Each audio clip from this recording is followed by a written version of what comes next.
I did. Thank you, Eric. When you get a chance, if you haven't already, please send me your character sheet when Yes, your sir. current one It's when you get a in moment. the Pathfinder gadget. Do I Okay, if you can output a PDF or something, export it or PDF something like that. can do? Even a screenshot would be good. Sure. Yeah. I can actually send you a screenshot right away. Perfect. All right. So, last time, there was a lot of things that happened, but I think the big story was you guys finally arrived in the city of Bresk, the city of King Steppengard in the Bandu Hills, the great dwarvish city of the Bandu Mountains. And you found a place that seemed in turmoil. You guys were able to enter the gates. Balin, the ambassador from Seaquen, whom you're accompanying, was able. He's been there before. He was able to negotiate things. You actually saw him pay off one of the door guards to sort of like let things go through. Not that you guys are carrying any contraband or anything, but Art contraband. but well, kind of. I mean, not really. You guys aren't contraband. I mean, you guys aren't there illegally. You're there accompanying a thing, but you guys. Give us time.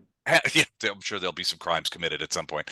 But yeah, I mean, you guys are, you guys have a lot of things going on. So you got into Bresk, you saw various kinds of things. At one point, Titus cast tongues on himself, or and was able to listen in on some of the dwarvish conversations that were taking place. And in the streets of Bresk seemed to be a little bit less welcoming. There's a strong Talon presence in the streets, and you actually, as you guys were making your way to the Golden Griffin, where you are residing and where you now are, you saw somebody arrested and taken into custody and trammeled off to who knows where. You guys left Commander Frelk at the gates, where he took the hobbits that he had in custody into to Talon headquarters, Constable headquarters, where they were going to be interrogated about their involvement in various things. But he said that you guys told him that you guys were going to be staying at the Golden Griffin. He said he would seek you out and let you know what was going on. You guys checked in. Balin had reserved the entire third floor of the inn, and it's the Golden Griffin is an immense inn. When you guys were in the common room area, which you are viewing right now on your view screens in Zoom, you will see that there's easily 150 to 200 people, including one guy who I believe now we agree is badly eating a rhubarb pie, to the extent that there are no more rhubarb pies left. But yeah, so I mean, the common room is thick with people, and it is very much a well-traveled place, one that caters primarily to merchants and traders, the commercial entities. And Bresk is a commercial city. Very much a lot of trade takes place here. The dwarves are obviously known for being commercially focused, and it's always been sort of a locus for trading between the Mwangi to the east and the human and elvish populations to the west. It's sort of centered in the as well as the dwarvish mines that exist throughout the mountains. So you guys went to the Golden Griffin. There was you checked in, you got everything lit, and then you guys decided to take off and do a little investigating. Your first stop was Tunnel Homes, where you went and introduced yourself. Vondrum actually had a introduction, which is largely how one gets access to Tunnel Homes. It is, for those of you who haven't read the the post on Tiny Batman about Tunnel Homes and the history of the place. It is essentially an adventurer's bank. Usage is by invitation only, or referral only, really. And it serves as a bank. You can change money there. You can sell and buy magic items. Tunnel Homes is a franchise. They exist in larger cities that are frequented by adventurers. They have some quirky bits associated with them. The door guards, the fact that the person who runs the place is always named Tunnel Home, is always a dwarf. Typically dresses in similar way. These are odd, but for those people who travel greatly, Tunnel Homes can be a real lifesaver. You guys went there and you were going to sell back some of the booty that you've collected over the last several adventures, and then you split up. A couple of you went to several went to Tunnel Homes, talked there. One of the outputs of going to Tunnel Homes was that you asked Tunnel Homes to put word on the street that you were looking for a half orc named Jaz, who you suspect may be the key Sargavan spy in the city, who may have delivered the poison, based on the Hobbit's testimony that you guys came across with Commander Frelk, and who admitted to delivering a selection of bottles, theoretically, that may have had poison, to this Jaz in the city, and you guys are running that down, trying to find that. The rest of you, and in this case it was Titus and Arendar, actually came into the common room and struck up some conversations, again looking for this Jas person. There was a couple of things that happened. Arendar, Titus, you struck up a conversation with a couple of merchants. You portrayed yourself as a merchant in textiles, and you were focused on the half orc markets, which they said were not great here in Bresk, but elsewhere in the mountains might be much more profitable. And they were able to give you the name of a half orc that they knew of, who dealt in these markets, named Raguk Splitfang, and they agreed to put you in contact with this man, and to talk further about other business opportunities as they may present themselves. Arendar, you caught, as you were asking at the bar about this Jas person, you spotted somebody at the end of the bar who was sort of like Eyeing me up. eyeing you up from across the bar. He went outside, and you found him outside a couple of feet down from the main doorway, smoking a pipe. And he said to you, basically, this Jas, if you're looking for him, if you're an acquaintance of his, I know that he, from time to time, he takes on people who are looking for work, and you get which you immediately got the impression that this is of a criminal type of work, and he told you that if you're looking for him, the likeliest place would be a tavern called the Velvet Rose.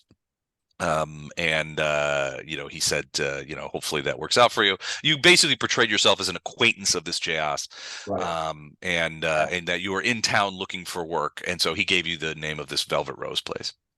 And that's largely where we stopped last time. So everybody has come back to the Golden Griffin. Balin himself has gone out for a little bit. He said he needed to talk to some people, kind of get the lay of the land. It's it's edging into the evening of the first night that you guys are in Bresk, and you've got some clues, but Balin hasn't returned yet, and you're trying to sort of figure out what you're going to do next. So my question to you as DM is, what's your next move? What's your next plan? Now, keep in mind that you guys and Balin are presenting your case, the case for Seaquen and the case against Sargava, in 2 days' time. So about 36 hours from now. I think we give up and go home. Probably the smartest way. It's only taking you a couple of weeks to get here. Right, yeah. No. Well, I was looking back, I think we started this game in 2020. Was it? I can get you an exact on that. Hold on a second. And if we're 16 and had Cheetos and Mountain Dew, we would have gotten this far in one late nighter. That's right. We began in August of 2020. Wow. Huh. And this is the new B team, not the original B team. Right. The original B team, I have no idea. Would have been quite a bit earlier than that. It looks like in February or March of, wait a second. Yeah, February or March of 2017. So 7 years ago. But yes, for this in 2020, August of 2020. Why do you ask, Andrew? I was just pulling out my character sheet for you and saw some of the dates, like the whole module and background was from 2020, and that I have one feat that I have to use, unused feat I assign, and some spells and abilities I had completely forgotten about. So I was Ooh. being nostalgic, I suppose. Gotcha. Okay. Well, you should. I mean, definitely now would be a good time to pick those feats and spells and have those ready. Because you never know what you're going to encounter in one of these games. I'm taking votes on feats. If you got any suggestions. The guy to ask about feats and feat chains is Mike Phillips. He knows from feats. Got 2 of them. But you smell like 4 of them. Right. Get told that a lot. That's because he maximized them. That's because I maximize them. He's a min-maxer. With He feet. min-maxed his feats. It's sort of the opposite of breath weapon, isn't it? Pretty much, yeah. Exactly the opposite end, yeah. All right, so you guys meet back with everybody back here, sort of thing. It's coming around dinner time. The ale is flowing, the wine bottles are clinking. There's people, eating and drinking, and carrying on as you were in the common room. But at this point you've got some information. You're still waiting on Balin to show up. Is there anything that you guys do in the interstitial period this evening? You keep in mind you just got into town tonight, so Right. I think we got the one lead of the half orc, and the half orc that I got told about is the half orc that took the package or that received the package, right? that's what you think. I mean, the name checks out. I mean, the Hobbit said it was a half orc named Jayaz, and that's who that guy talked to you about. That's who you've been asking about and that kind of thing. And that's who the guy outside mentioned to you that he's at this Velvet Rose place. You'd also learn, and Titus learned this largely, is the idea that there aren't that many half orcs here in Bresk. One, half orcs traditionally are not fans of colder climates, and up here it's quite chilly outside. You guys are pretty far up in the mountains, and winter is coming on, so it's quite there's a nip in the air. Second, half orcs and dwarves have historically never got along super great. There are a few half orcs in town, but largely they're merchants or servants or things of that nature. Is this due to redlining? No, it's due to mutual hatred. So racism, Okay. really. Well, that's fine. Pretty much, Yeah. Okay. So yeah, I don't know. We just got the lead for him. And you said we got 3 days. Is that what we have?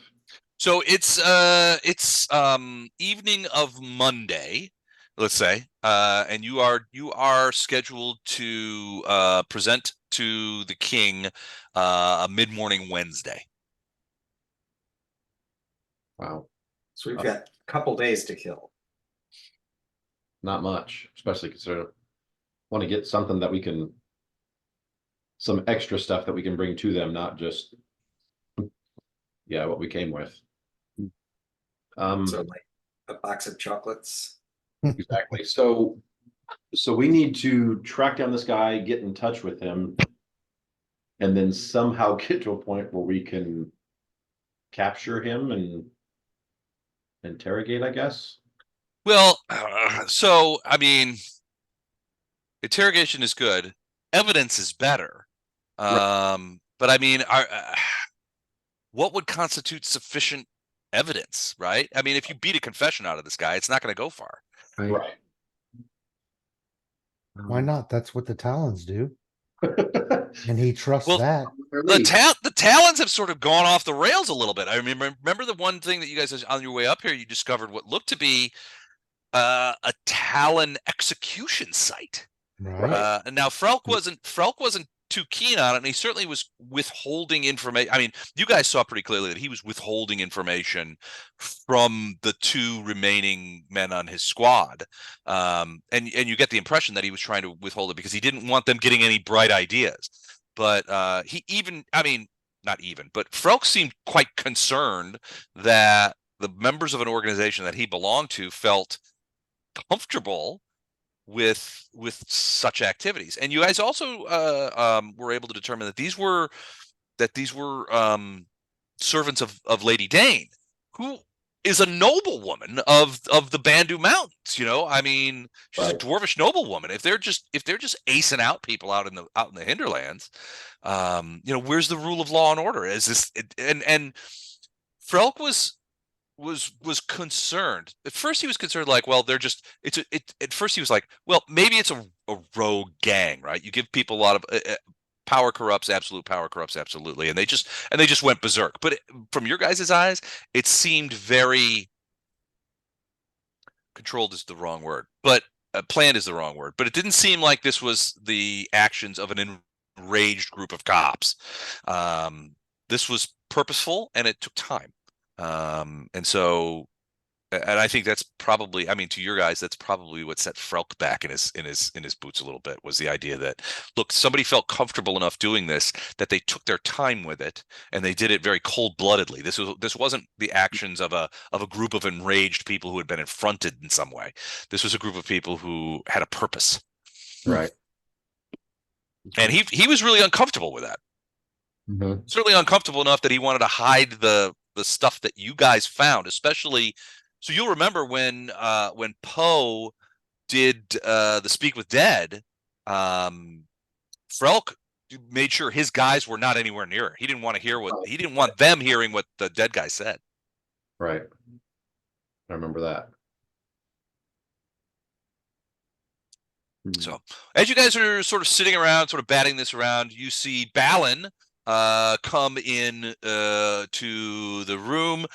You know, a guy comes over, a servant comes over and pulls his fur-lined cloak from him, and he shakes off some loose snow that has landed on him, and shakes his head a little bit, kind of looks around, and somebody at your table is like, "Hey, Balin, you know, over here." And he's like, you know, comes walking over. He's like, "Gentlemen, good to see you all. He sits down and he orders brandy, please. It's quite chilly outside. I've gotten a chill." And they're like, "Right away, sir." And so as his brandy comes, he's like, he sort of leans forward and he says, "So I was able to get some information, and frankly, the information that I've got is less than heartening. There's some things that have happened recently that you should be apprised of, especially since before we have to go see the king. We have our audience with King Steppengard. So and he kind of looks around. He's like, and they're not really suitable for the common room of a major inn. Perhaps after a drink or two, we should retire. Maybe even bring our pottage and stew upstairs, so that so we may discuss this in private. Yep. Do you agree?" Yeah, let's go now. Go now? Well, he's like, "Wait, I'm only halfway through my brandy," you know, that kind of thing. So he's like, it'll sit for a few minutes, but I do have some things I need to tell you." Okay. So he finishes his brandy, orders another one, and as the guy's running away, he says, "Oh, make that a tall one." And they're like, "Of course, sir." And he's like, "Well, send up some servants in about an hour so that we may order dinner and additional drinks. Is there anything you drink?" He's like, "Whatever, and 2 of whatever my friends are having as well, my associates." And they bring a tray of drinks, and they're like, "We'll bring this up for you." So the girl is like following you up the stairs, but you guys end up in your suite at the Griffin. And can you guys see any of that? Negative. No. Okay. Why can't we see anything? There should be light all over this damn thing. They forgot to pay the electric bill. Hold on. No, there should be tons of light. All right, hold on. Let me see. Everybody should see this. I'll be right back. How come you guys can't see your light? Hold on a second. It's like it turns it off. I can't see it on my roll 20 or your shared roll 20. Here we go. Let's. How about now? Okay, now I can see some stuff. Hey, there's a moose head. Let me. I gotta get that sorted. Hold on a second. I can't believe my actual lights are not working. All right, Arendar. Titus, you can't see anything yet, can you? So is the reason Chuck can't see anything because he's not a believer? That's true. That must be it. Yeah, I can now. Okay, good. I also can't see my name or anything else on my icon, so I don't know what that is. All right. It's a Apparently, I'm dragging mine neither. icons. Hold on. Let's fix that right away. Well, if it makes you feel any better, I can see Titus's name in health bar. Well, I can see yours. I mean, I can see Oh, good. Ray's. Well, now I feel better. I can't Okay. see it. You can, so that's all that's important, I guess. Why is that? Hold on. Let me I can try also this. control Titus. That's nice. How about that? Jesus. Okay. Help me! Help me! I somehow became a mage and have dominated Titus. I'm can- screwed. I can move you like a rag doll. All right. So you guys should be able to see a little bit of the room right now as you guys move around. You can see this. So this is basically your suite. See the darkened areas here and here. No. Those are staterooms. There are 9 of them sort of scattered about of various sizes. Is my guy? Oh, here's Balin. Okay. So Balin comes up and he's like, if you want, we could sit. And so you can see over here. I don't know if, well, you can't really see over here. So let me. Can't see in there. Hold on. Fixing. Let's see if this actually works. There we go. All right, so those are stairs. There's a door at the bottom and some wide stairs that kind of come up. These are stairs that are going up, and there's like a sitting room over here, which Balin immediately plops into one of these chairs, and brings things around and that kind of stuff. And he's like, "Oh, relief," that kind of thing. It's been a long day. I've been moving quite a bit. Let's see if we can't find some more chairs for you all to sit. And Arendar is going to do his puppet trick and sit yeah. Titus down in the other chair. I'm gonna dance. Hey, fine. I'm gonna move Poe. I mean, oh no. Here, sit on a barrel. Oh no. And actually, I can control all of the characters. Yep. So I'm sure that's not supposed to be. Let me see if I. It's just an easy button if you put controlled by everyone. But yeah, if you remove all the rights and then just go into each individual person's icon and say only that person can do it, or that person in the DM. Who keeps setting me on the table? Stop it. I'm sitting on a barrel. That's Arendar. Oh, that's the wrong me. Yeah, but you're moving me. I'm putting myself on the table. Well, you can go sit on a moose then.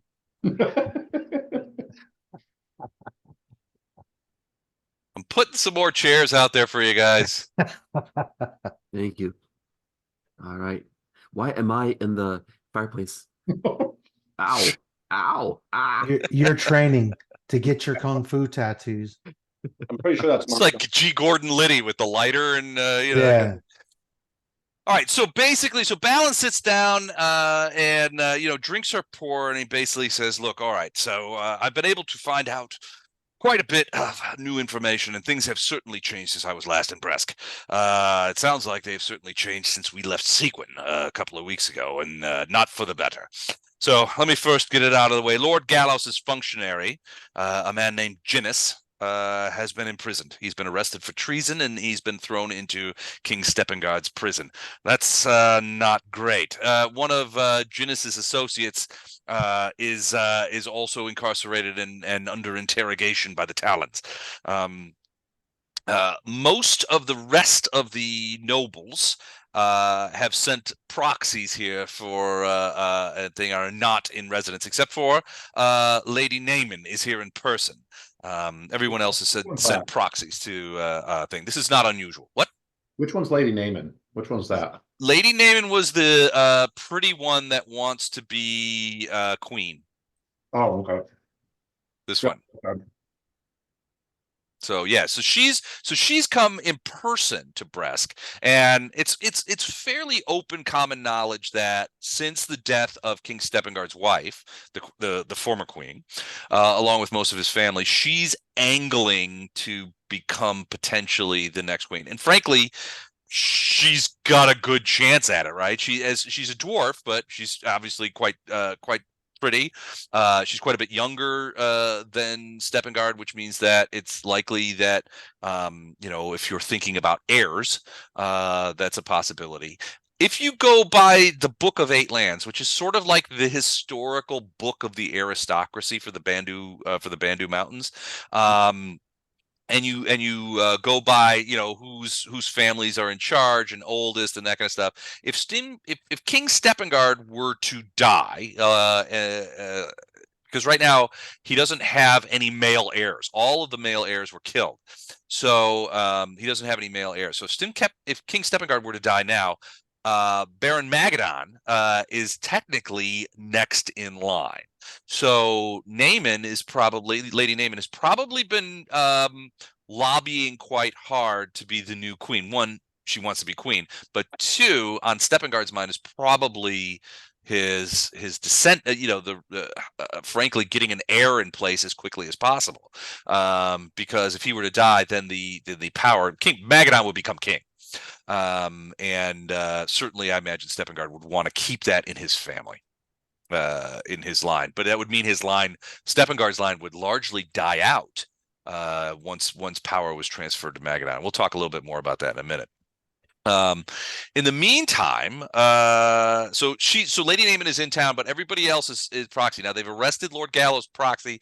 Ginnis is in prison. They are also putting the screws to his staff people to try and get them to admit that basically Steppengard is tending to believe that Lord Gallo was somehow behind the poisoning of his family.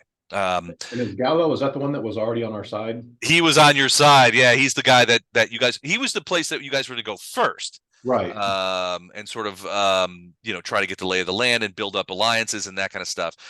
Balin definitely is friends with Lord Gallo. I mean, personal friends. Mhm. And so that doesn't necessarily bode well for the king's audience, because everyone knows that Balin is friends with Lord Gallo, who is now suspected of being behind essentially the attempted assassination of Steppengard and all his family. Mhm. Okay. So that's not great. He says, "Look, he goes, I've put some tentative feelers out to arrange meetings with the proxies of some of the lords who are here. Some of them rejected, but Lady Timor and Lord Dashgaban's proxies have indicated that they'd be willing to talk with us, to discuss things. They are they're on the fence Sargavin wise, but they've always been sympathetic to the needs of Seaquen, and so I think we'll have a sympathetic ear to them, as right now they're frankly maybe our only friends in town, because Lady Naaman's office has rejected any offers to talk, and I haven't heard back from the other ones. So was she neutral, or was she for or against us? against you guys. So she was against you guys. Chick. Right. And so Lady If Naaman it happened, then that would help us out tremendously. right. He said I tried to get an audience with her and was rejected. Okay. So either she still holds a grudge about what happened in Seaquen against Lady Shalosha, or what happened in Seaquen against what's her name, the Paladin lady, who's also part of their little friend group. She may, I mean, right now she is not sympathetic to the plight of Seaquen. For at the core of it, it's probably those two reasons.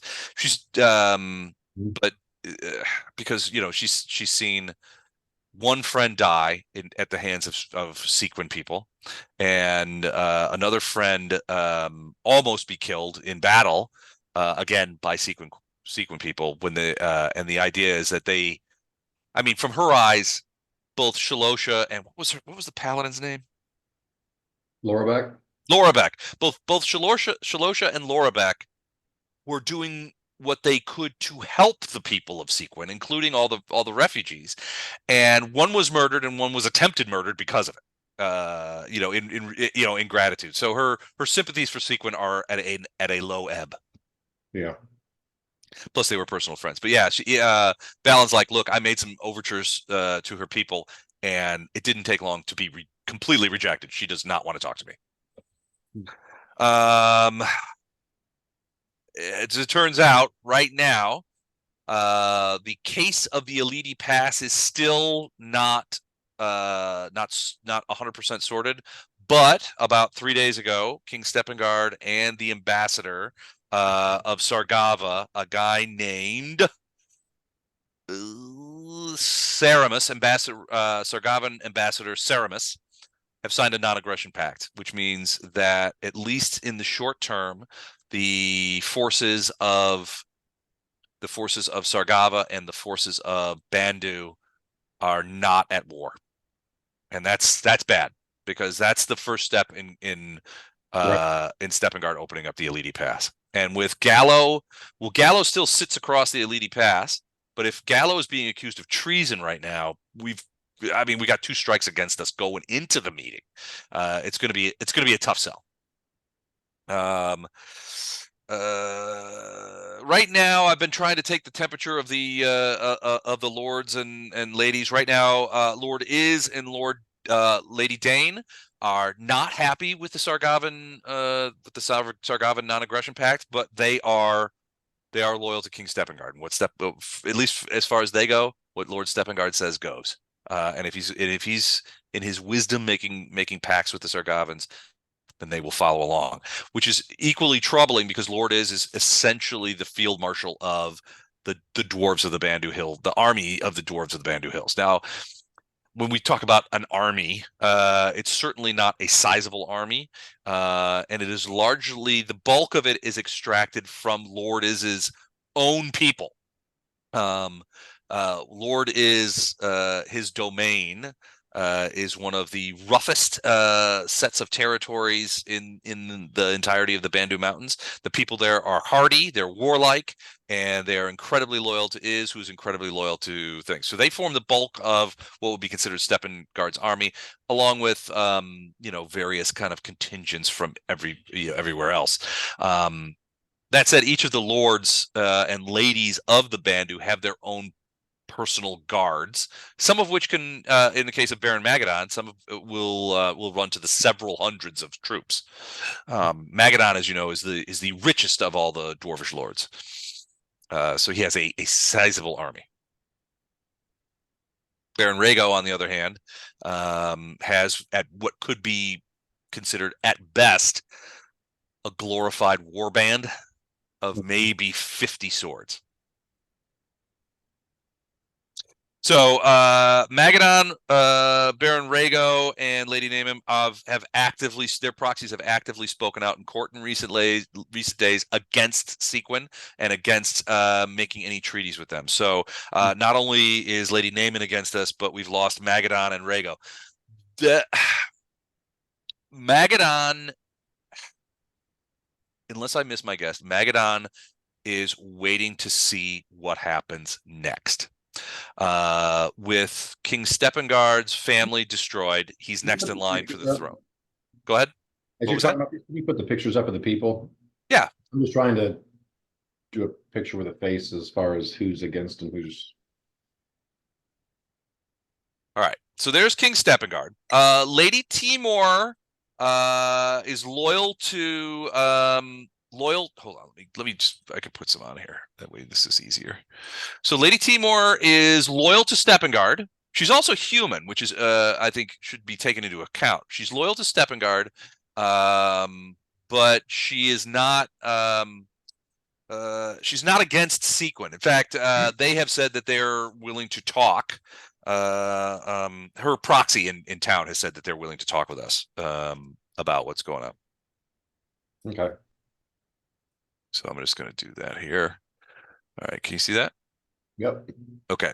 Lord Gallo, Duke Gallo in this case, has been basically accused of treason. Mm-hmm. Now, Lord Gallo is in Gallowfend, his castle, where you guys were headed before you came here.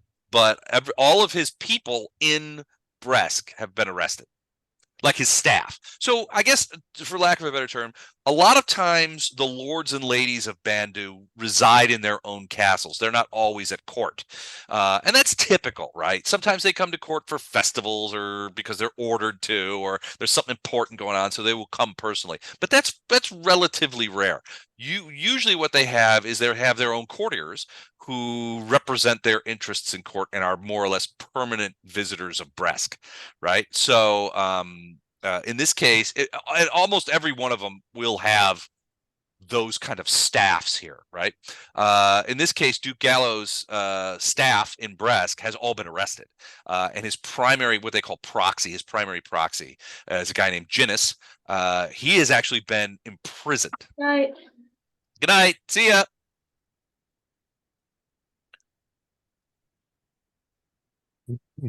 So Gallo has been accused of treason. Now he is back at Gallowfend. He is not here. Dashgaban has also, is much like Lady Timor. Sorry, here's Dashgaban. Dashgaban has been. He is.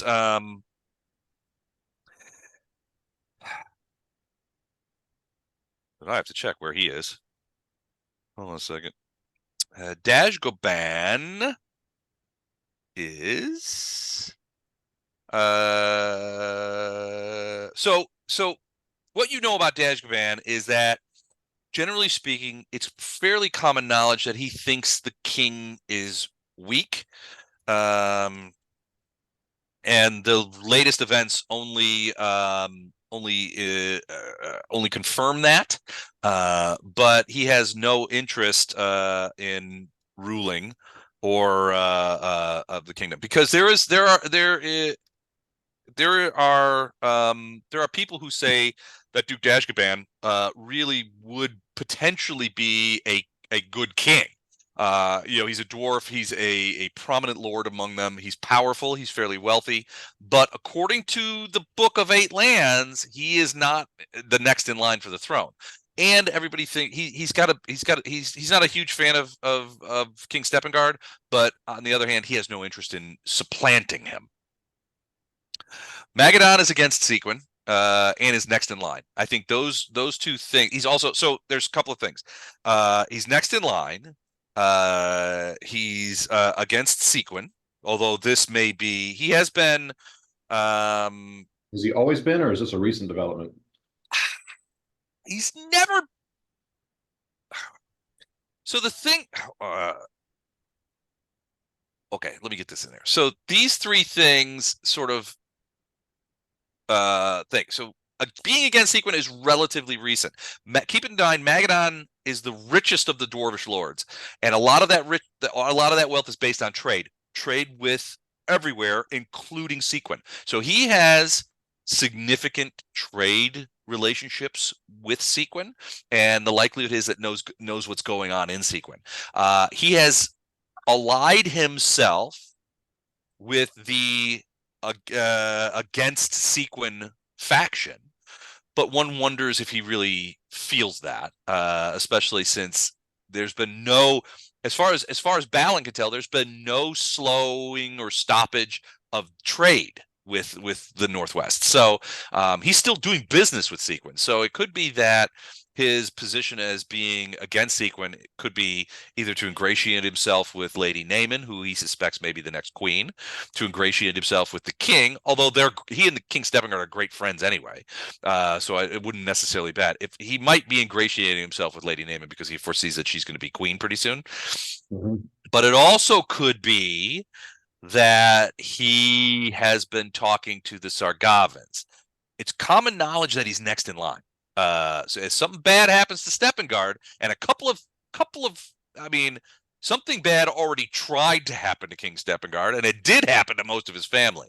So maybe the people who tried to get rid of him the first time take another whack at it, and Magadon ends up king.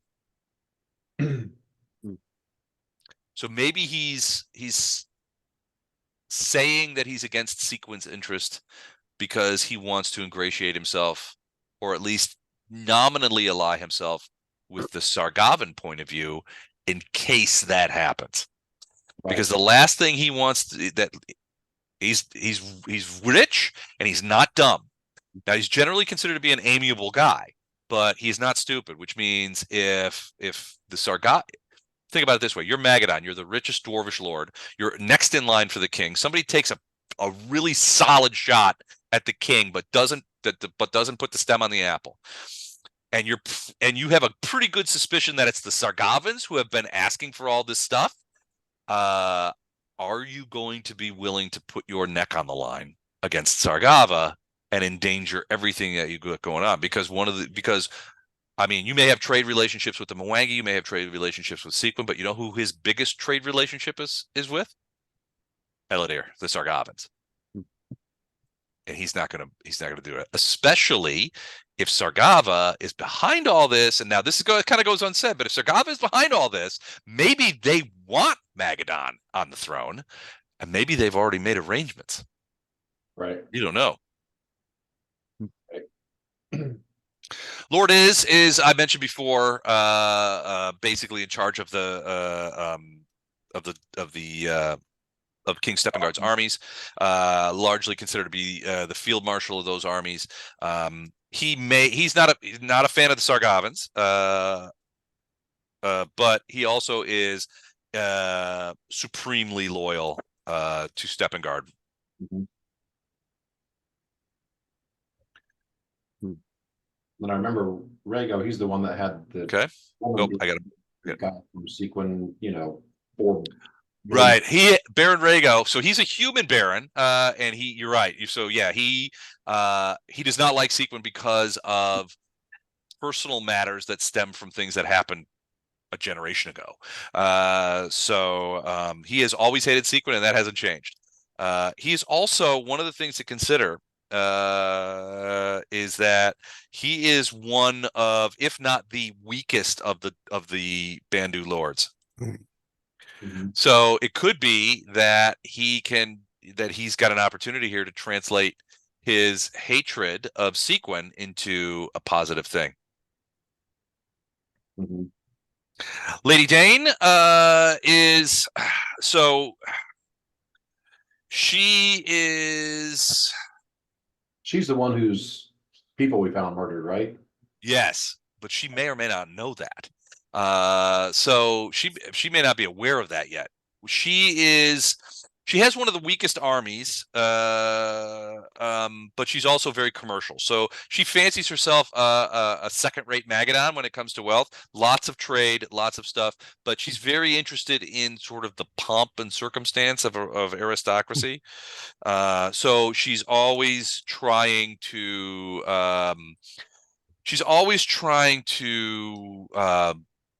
improve herself. She's quite ambitious, but obviously not in a position to put herself up for queen, although that would be great if she was.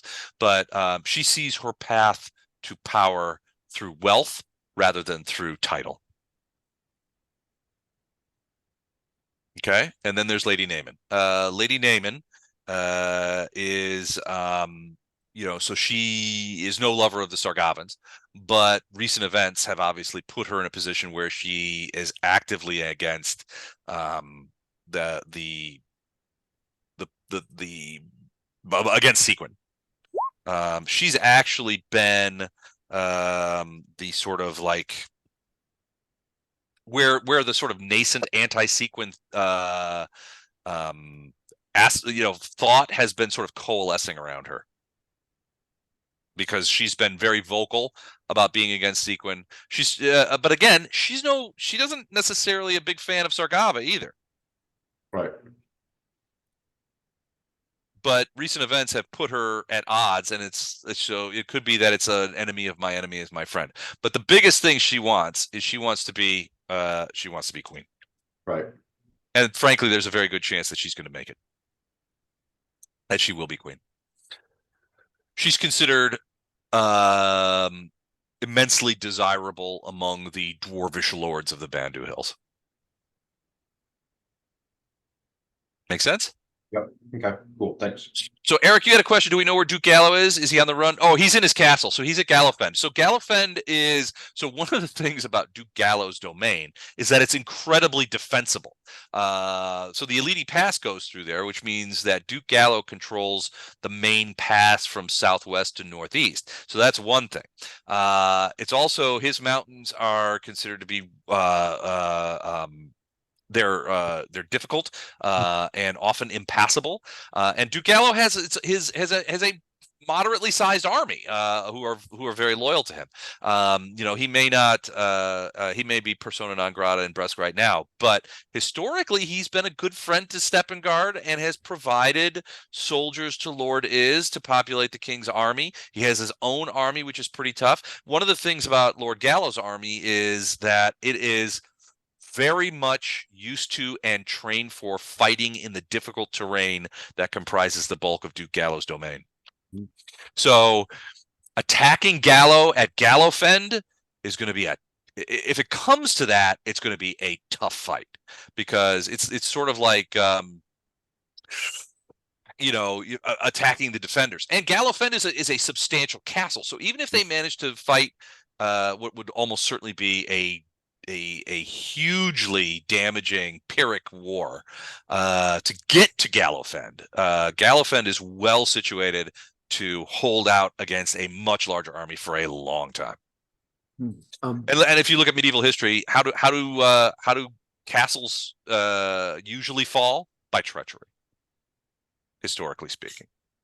So hold on. Gallo is accused of treason. Who has accused him? The king. The king has declared him traitor and has imprisoned his staff that was in the thing. So yeah, but we don't know what information made it to the king that made him do that. Right. Mm-mm. So wait, and Balin doesn't know either. This only happened a couple of days ago. So so Gallo is accused of treason as of 2 days past. Yeah, 2 or 3 days ago. And wait, you said previously there was no record of acrimony between Gallo and the king? No, none. They were considered to be pretty good friends. They soldiered together when they were both in their youth, and Gallo has always been a pretty staunch supporter of the king. And to the point where he has supplied routinely supplied soldiers to Field Marshal Is to staff the king's armies. If you look at the composite of what would be considered the Bandu army, the bulk of it is going to be people from Lord Is's domain, just because that they're hardy, warlike folk. The second would be Baron Magadon's people, and third would be Duke Gallo's people in line. So wait, by volume. I think this might be a clue, just that suddenly Gallo is accused of treason by a king who is grieving and who's really upset. Well, Balin suspects, and he'll tell you this. He's like, that's a great point, Ono. And I suspect it may have something to do with Nina Glibhammer. Nina Glibglamer is the king's major domo. She's a prosecutor of note, and she essentially is the nominal head of the Talons, and is a key advisor to King Steppengard. She's relatively new. I don't know much about her. She hasn't. She's only been in Bresk for a couple of years, but she seems to have very quickly moved up the ranks in the king's esteem, and is now considered to be his primary advisor, major domo. She has always been virulently anti-Seaquen, and frankly, the likelihood is that she has advised Steppengard against Seaquen and towards an alliance with Stargava. I don't Wow. have any evidence of that, but the likelihood is that that's the case. And she Okay. is his primary advisor.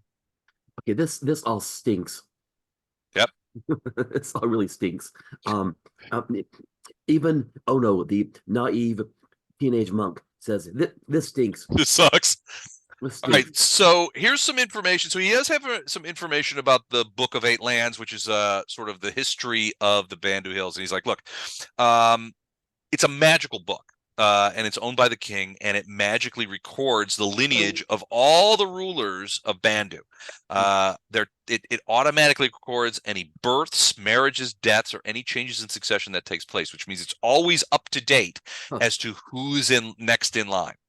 The book is called the Book of Eight Lands because the nation once consisted of 8 kingdoms, not 9. Though about 15 years ago, Steppengard united the region and added the 9th region for himself. In the past, the book served almost as a checklist for people of whom to kill if you wanted to move closer to the throne. And so possession of the book and reading the book inspired a lot of civil conflict. Now, this is about a generation, 2 generations ago, but it was it was the source of much trouble in the Bandu Hills. It's no longer really used to determine succession, but it does advise the nobles on who has the strongest bloodline. That's why Baron Magadon is considered to be the front runner in case something happens to Steppengard. Because it's because the book has this ongoing record. Supposedly, now this is only a rumor, supposedly possession of the book grants special magical defenses to the person who is ruling the Bandu Hills and to their families. Didn't work too well for him. Yeah. As far as anybody knows, it's still in Steppengard's vault. Supposedly, if you speak to the book in dwarvish, it will talk to you and tell you what you need to know. But that's considered rumor.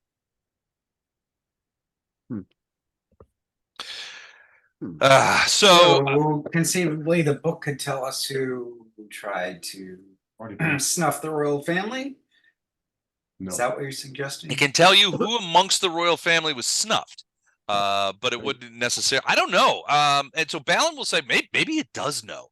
It automatically updates anything related to the noble families of the Bandu. He goes, I've never seen this, and in some cases, the book has taken on sort of mythological properties, right? The likelihood is that the book exists and it's frankly just a regular book, that there are scribes who write these things down and keep an update of who's what. And, it keeps the lineages and all that kind of stuff straight so that they can use it to gauge if there's a period of turmoil. They can use it to gauge who's in line for what. But all that stuff about talking to it in dwarvish and, magical defenses, it's probably BS. You know how these mythologies start. But according to people that I talked to, the book was consulted when Steppengard's family was poisoned to determine if there was any lineages that needed to be, how this attack affected the various lineages of the Bandu Hills, and that's where the information that Lord Magadon is the next in line should King Steppengard fall to some ill end. Remind me, I'm sorry, who is the lady? Lady Naaman? Who got King Steppengard's ear? So that's Lady Naaman. That's her right here. So she is a dwarvish lord, or a dwarvish lady, and a noble. Her domain is actually, well, that's the wrong map. Hold on. Naaman is her name. So her actually, you guys are probably more familiar with her and Baron Rhaego than anybody because her domain is close to Gate Pass.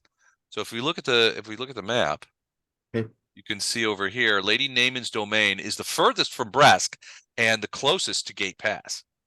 Huh. Okay. Baron Rhaegar was the same, and you can see that they are both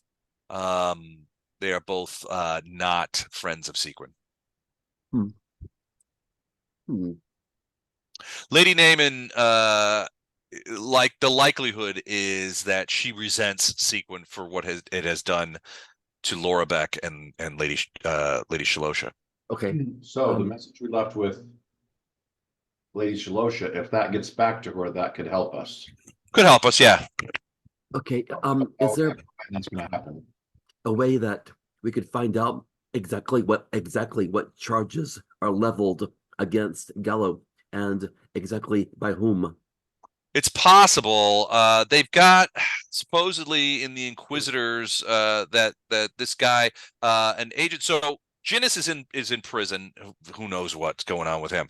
There's one of his guys. Is Helder is his name. Is in interrogation. So he hasn't been transferred to the prison yet. But he's being interrogated by Glibglamer's people, the Talons. And supposedly he's to be brought before the king immediately before we we are slated to speak. That's not good. So he's like, yeah, he sort of leans back and finishes off another glass of brandy and reaches to refill his cup. And he's basically like, look, things could be better for us here, which only he goes, that's what I found. He goes, things could be better for us. We're going into hostile territory. Which means, so basically it means a couple of things. When we go into our audience, I will do the bulk of the talking. But if I know King Steppengard, he may ask you to speak as well, and tell your stories in order to sort of help make our case, which I welcome. You guys have lived. You guys have suffered a great deal at the hands of the Sargavans. Your hometown has been taken.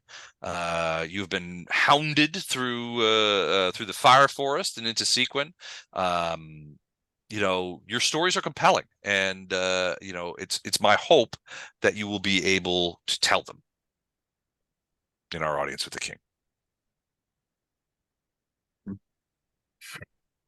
Okay. That's what we know. So we've been pretty upfront, and we've shared pretty much everything with this guy, right? Yeah, Balin was Simeon's guy back at the Lyceum. He's basically like, you could trust him as much as you trust me. And Balin was basically like, these are the guys I want to bring with me to Bresk because I think that they'll be super helpful. I need their protection, but also, the reality is you've been party to a lot of Sargavan mischief. The whole Hydromancer thing.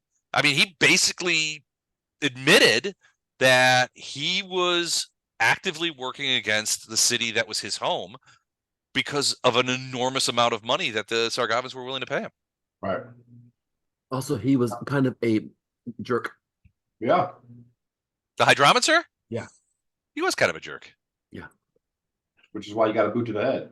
He did get booted. But he's still alive. He's still in, as far as we know, he's still in the dungeons under the Lyceum. So we'll share with him then what Titus and I found. Okay. About the contact. He knows everything we know, so he knows that this half orc received a very suspect package from the halflings. So we'll tell him what we found and that we intend to track him down to look for evidence or look for more leads based on what this guy says. Because we're hoping to have more to go on, because as he just pointed out, we don't even have a full leg to stand on. We got a sliver of a leg to stand on right now. So the Baron looks thoughtful. Balin looks thoughtful, and he basically looks, he goes, this JS situation has promise, especially since Frelk will be inducing testimony out of the hobbits. That would bring up his name. She was willing to give us his name. She'll be willing to give the Talons his name under course. That could help us. What do you rate the chances of you finding any actual incontrovertible evidence that this J-Ass did the deed and is aligned with the Sargavans? Because that, if we could come up with that, that would be a slam dunk. Right. Although I'm a medieval ambassador and I don't really know what a slam dunk is. Right, but it still sounds. Basketball is huge in Seaquen. Yeah, if this guy's stupid, I'd say the odds are pretty good, but I don't think he is, and so chances are he wouldn't have enough evidence just lying around. If he's a sub Rosa Sargavan agent in the thing, and he arranged for the poisoning of almost the entire royal family, stupid is probably not what he is. No. So I don't put our odds very good, but this is kind of the best thing we've got right now. So okay. It's possible, but we have to be careful. I don't want you getting caught committing crimes. That will only hurt us. Oh no, never commit crime. right. Okay. Oh no, I'm okay with. I'm not worried about the lawful good teenager. But the rest of you, and he's looking right at Wraith. He's looking at Wraith. The rest of you I've already seen many crimes committed. No, he goes, I'll never testify. They'll never extract it from me in court, but Okay.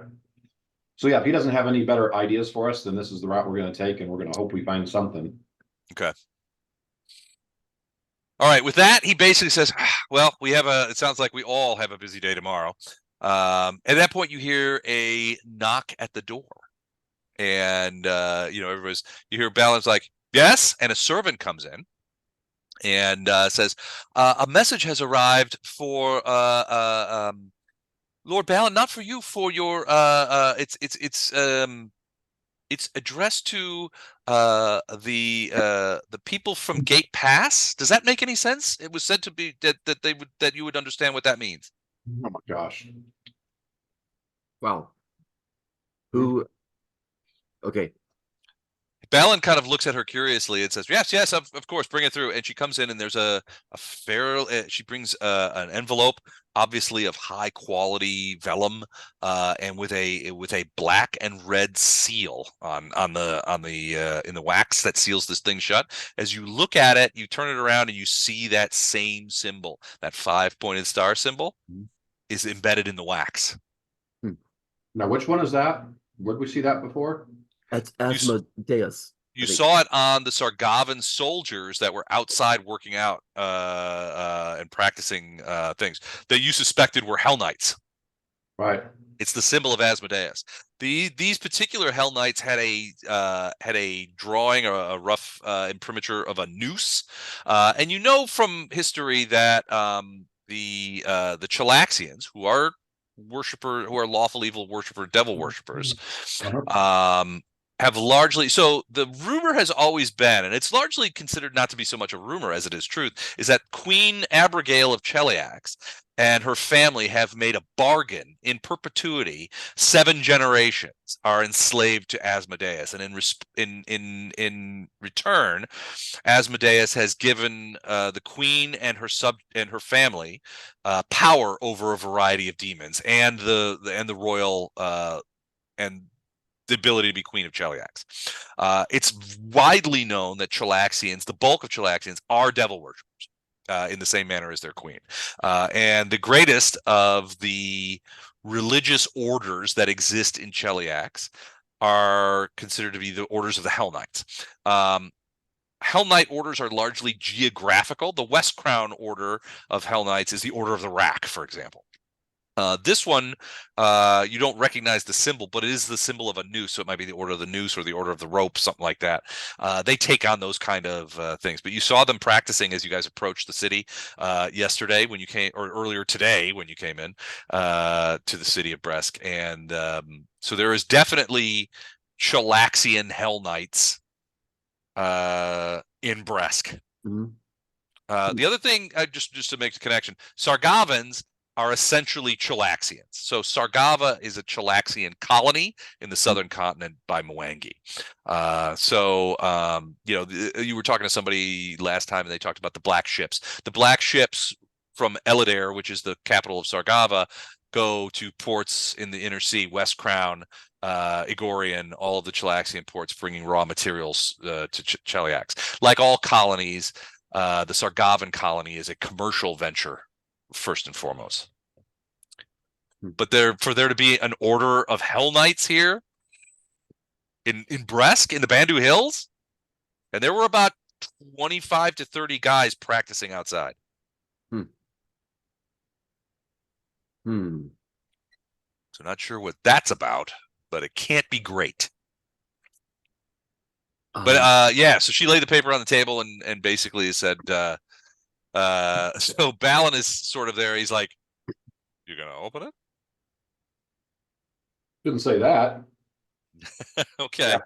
He goes, I understand if you don't want me to see it. This is highly irregular, and frankly, I'm shocked that there's anyone in this city who knows of your original homes. We haven't done anything. We haven't done anything to advertise that you're originally from Oh. Gate Pass. Someone knows.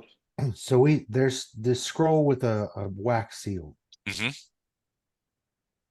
It's probably not because that would be difficult, but I want to check it for traps. Okay.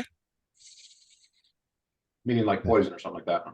Yeah, if there's anything on it that could, I forgot what in it's now perception, right? Yep. It is. 23. So yeah, I mean, you treat it very gingerly. It is a thick vellum envelope, essentially, sealed in red wax. You're not a scribe, but it looks expensive. The wax still has a bit of tackiness to it, which means that it was sealed relatively recently, probably in the last 2 or 3 hours. Yeah. That means it was sealed by somebody here in Bresk. This isn't something from far away. Right. So someone But here. there don't appear to be any needles or No needles. anything. No, it's a flat envelope. Even if you feel it up, there's no indication of poison or anything like that. And it feels like there's just what looks to be maybe a single sheet of parchment inside. There's no thing rigid in it. You can fold it very easily. You guys want me to open it? Yeah. Just to be safe, I'm going to use my dagger instead of my fingers in case there's contact poison on it. Okay. To remove the wax seal. Okay. The wax seal pops away quite easily, but you can still tell it's still a little bit sticky, especially in the inner core, which means, like, it again tells you this was sealed quite recently. So it remains intact? No, it breaks. It snaps. But it kind of like peels away. It's like breaking a Pop-Tart. Sometimes if you have a hot Pop-Tart and there's the little wings that come away with it, that kind of thing. It's just still hot and sticky, but it does break. So then I'll use the dagger to open the top of the envelope. Okay. You open the top of the envelope. It opens quite easily under the ministrations of your extraordinarily sharp dagger.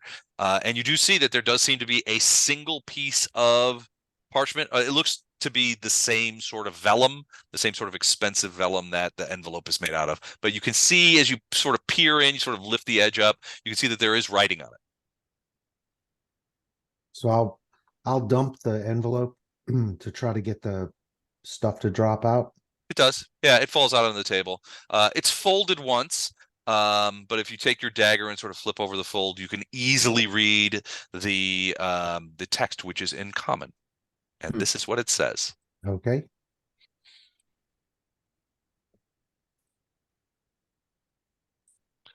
The representatives from Seaquen are by this document invited to take wine with the Sargavan ambassador Ceramus and his retinue this evening at the 9th hour after the sun's apex at the ambassadorial suite at the Crown and Crest. Your attendance is expected. Expected. Give him the finger and just. You're expected. Well. Balin sort of looks over your shoulder. He's like, I'm not going to that. He goes, one, I don't trust the Chelaxian, the Sargavan ambassador anymore than I can throw him. Second, I don't know much about the Ceramus guy, but my understanding that is that he is a member of the Scourge. So all mages like, should if you stay guys- home. He's like, if you guys want to go, that's fine. He goes, I won't tell you what to do. I'm not your boss. But that's what do they say in that Mad Max movie? That's bait. Mhm. That's bait, but it's bait that suggests we know when and where they'll be. Yeah. Yeah. Oh, wait. Now, Didn't you just say I can't commit murder? Balin sort of smiles and says, I would prefer that you didn't. What about these guys? Absolutely not these guys. This is the Sargavan ambassador to Bresk. He's going to be at the audience, certainly. If you offend these guys, and they're all so, keep in mind that they've already signed a non-aggression pact with Sargava, that the king has already signed one, which means these guys have already brokered, at the very least, an agreement not to fight each other. Which is step one out of like maybe 3 of getting access to the Elite Pass, which isn't great. But if you kill the ambassador, well, first you have a non-aggression pact. Uh-huh. Means they won't fight each other. It's Correct. not a mutual defense pact. No. So the people here won't need to come to the aid necessarily. Well, certainly if you kill an ambassador of Sargava and a senior member of the Scourge, which I believe he is, in this town, it will be considered a crime. Yeah. Well, then you have to get caught. I'm talking about they don't have a mutual defense agreement. All they have is a non-aggression pact, right? That's correct. Okay. Parsing that pretty fine. I'm just thinking out loud for everybody else to sort of jump into this. We know where they are and where they're going to be. Or we know where they're going to be and when, I should say, at the 9th hour after the sun's apex in this hotel room. Yeah, well, I mean, so what Balin can tell you is like, look, I've been to the Crown and Crest.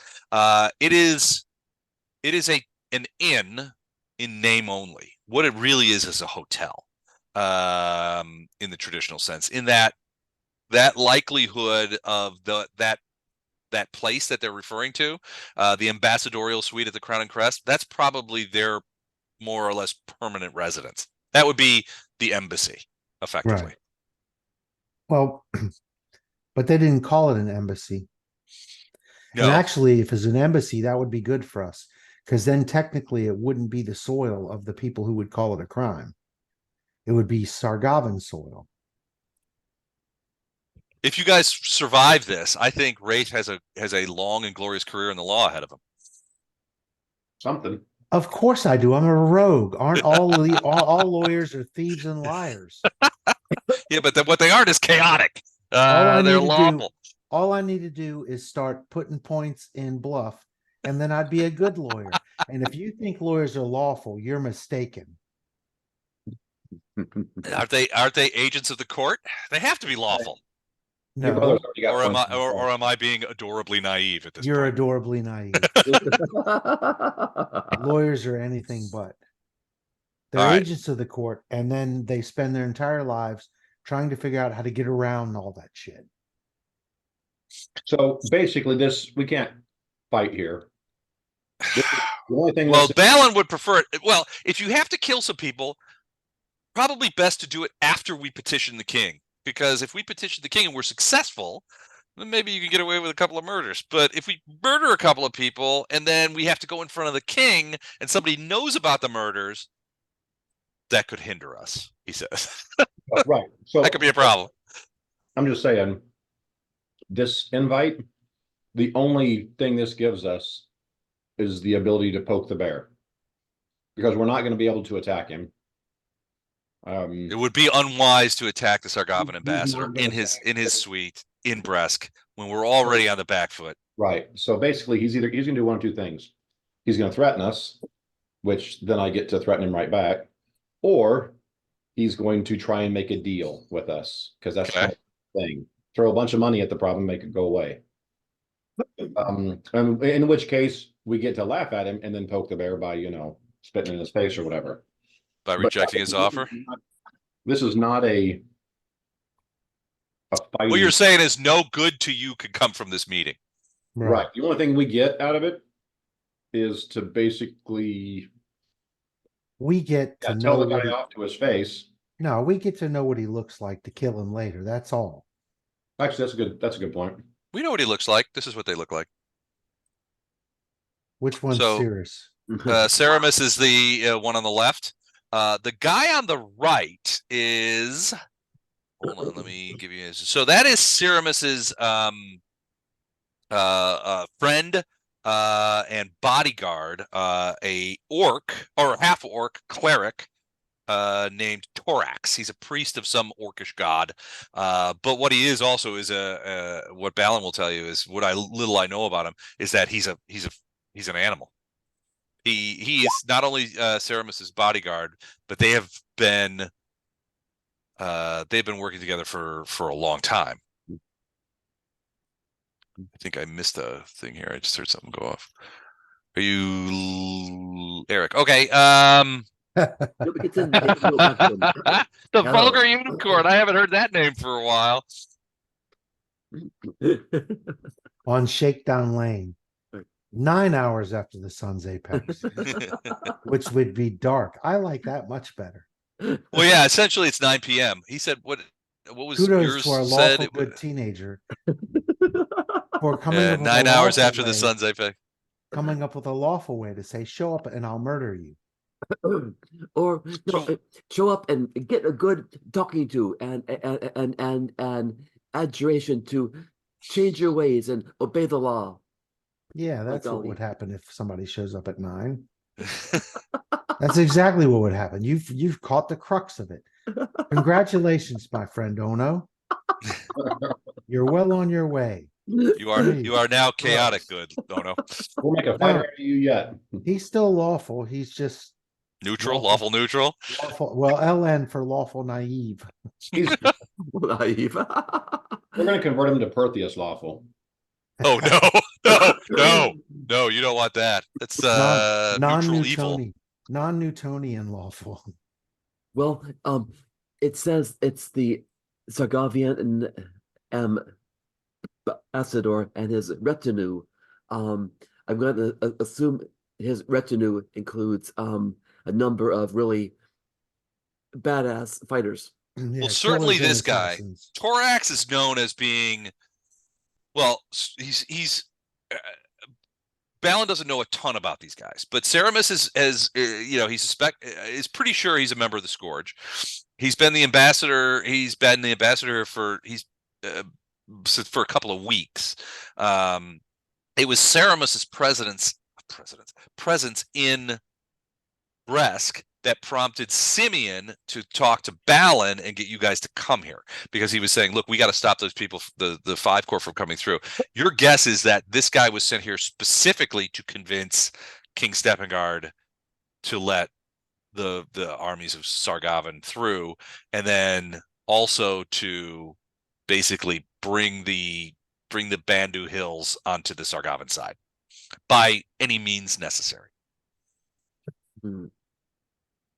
You don't know. Balin certainly doesn't know much about him, other than this Torax guy is well known to be one, completely devoted to Ceramus, and like they are good friends. But also, Torax is sort of like Ceramus.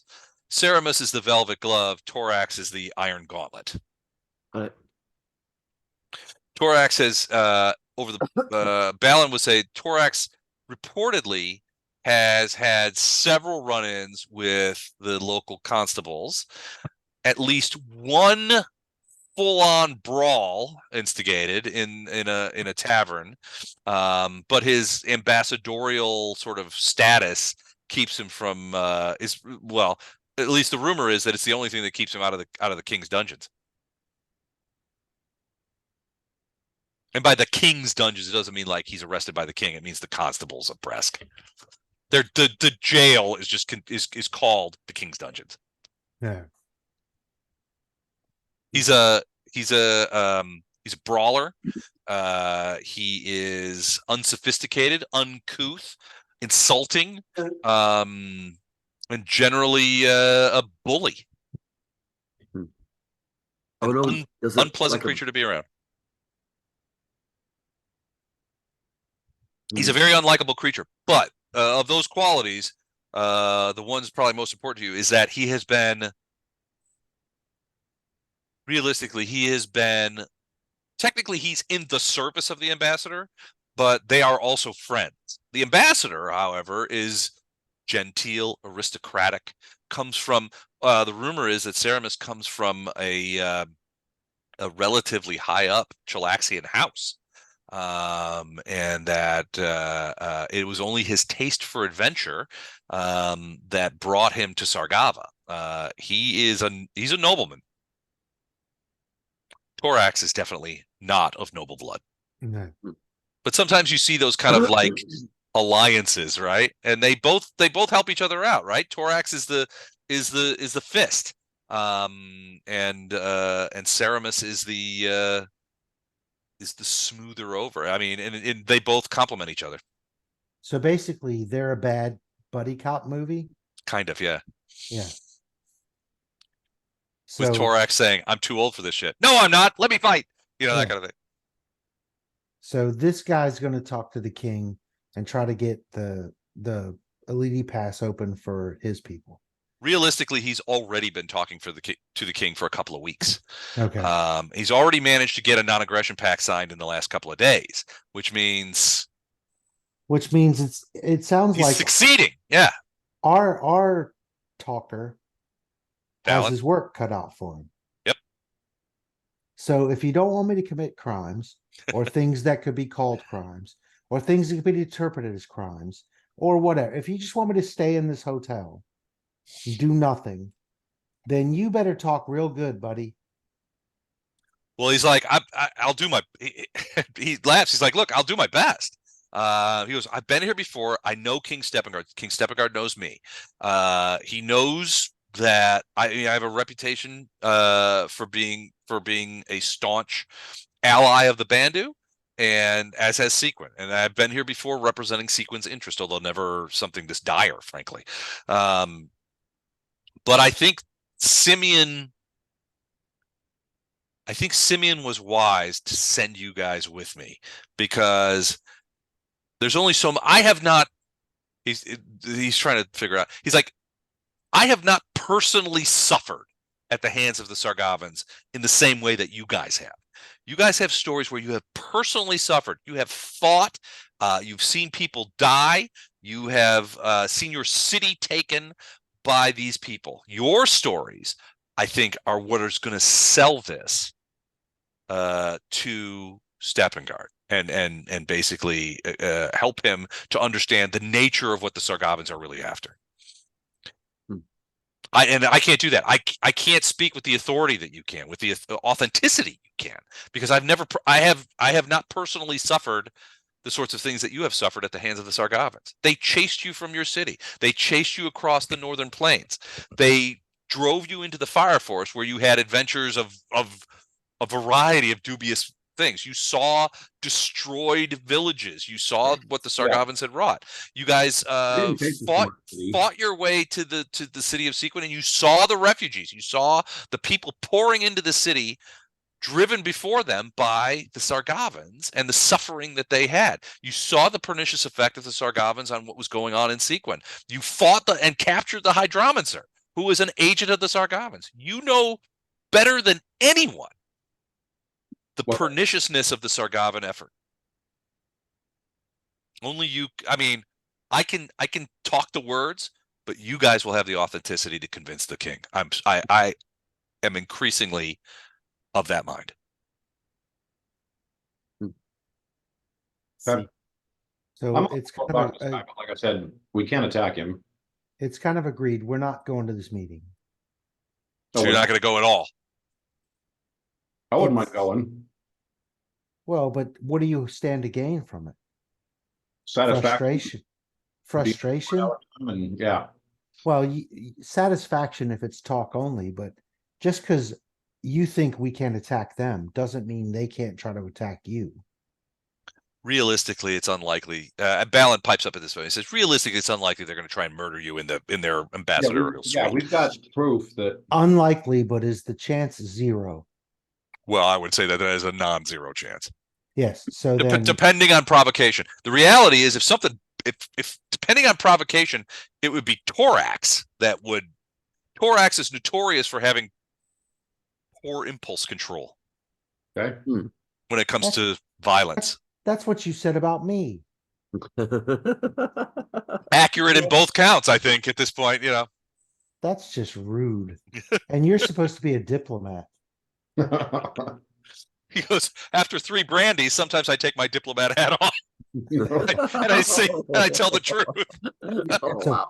Obviously, no magic users can go if this guy's Scourge. Which is Titus. I mean, right now Yeah. tonight, Titus is your magic user. And diplomat. And can't- diplomat. Oh yeah, that's true. We can't send the cream puff. No offense, oh no. I was going to say, I think we all go. We're all with what happens. What is my purpose there? So you can get more pissed off at him. So when we finally do get to kill him, you're like that much more. I'm already pissed off at them. Well, you can get more. I want to see, Question, if we're supposed to have audience with the king, does I that want to see what he has. imply or state that we're under protection of the king? You guys are not. Nope. You guys are not specifically under the protection of King Steppengard, other than any other resident of Bresk would be. Which means if they commit crimes against you, they will be liable to answer for those crimes. Right. Hmm. The same way, in the same sense that if you commit crimes against them, We're Yeah, so if they you'll be murder liable you- for those. If they murder you, they'll have to answer for it, Correct. and you'll still be dead. yeah. I don't know. Don't we have a resurrect spell amongst us? I'm curious. No, we're not that high level, and we're underpowered magic item wise.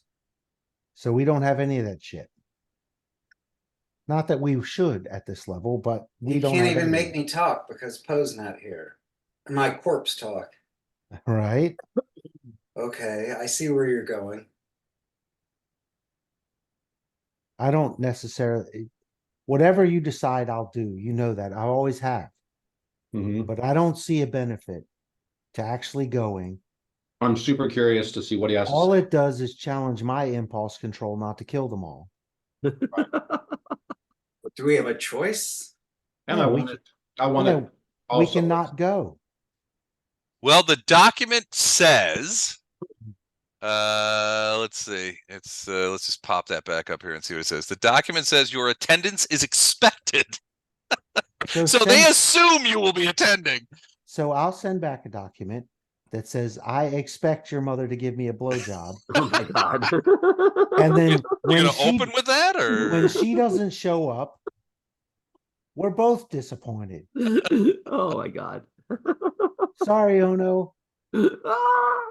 Ono's like, I spent my Cover your entire life ears. in a monastery. Yeah, I'm 19 years old. I'm lawful good, and now we're talking about Sargavan ambassador's mother's blowjobs. Oh, Actually- no, he means the half fork. I have a feeling that Odo is at this point sitting back in his chair, a glass of ale next to him, going, "Boy, am I glad I hitched my wagon to these guys' star.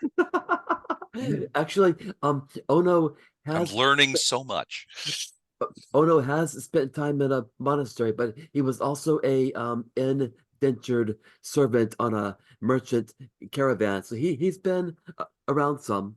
Okay, all right. He's got some I don't know. Merchant caravan indentured servant doesn't exactly scream out streetwise, but it could. I mean, you never know.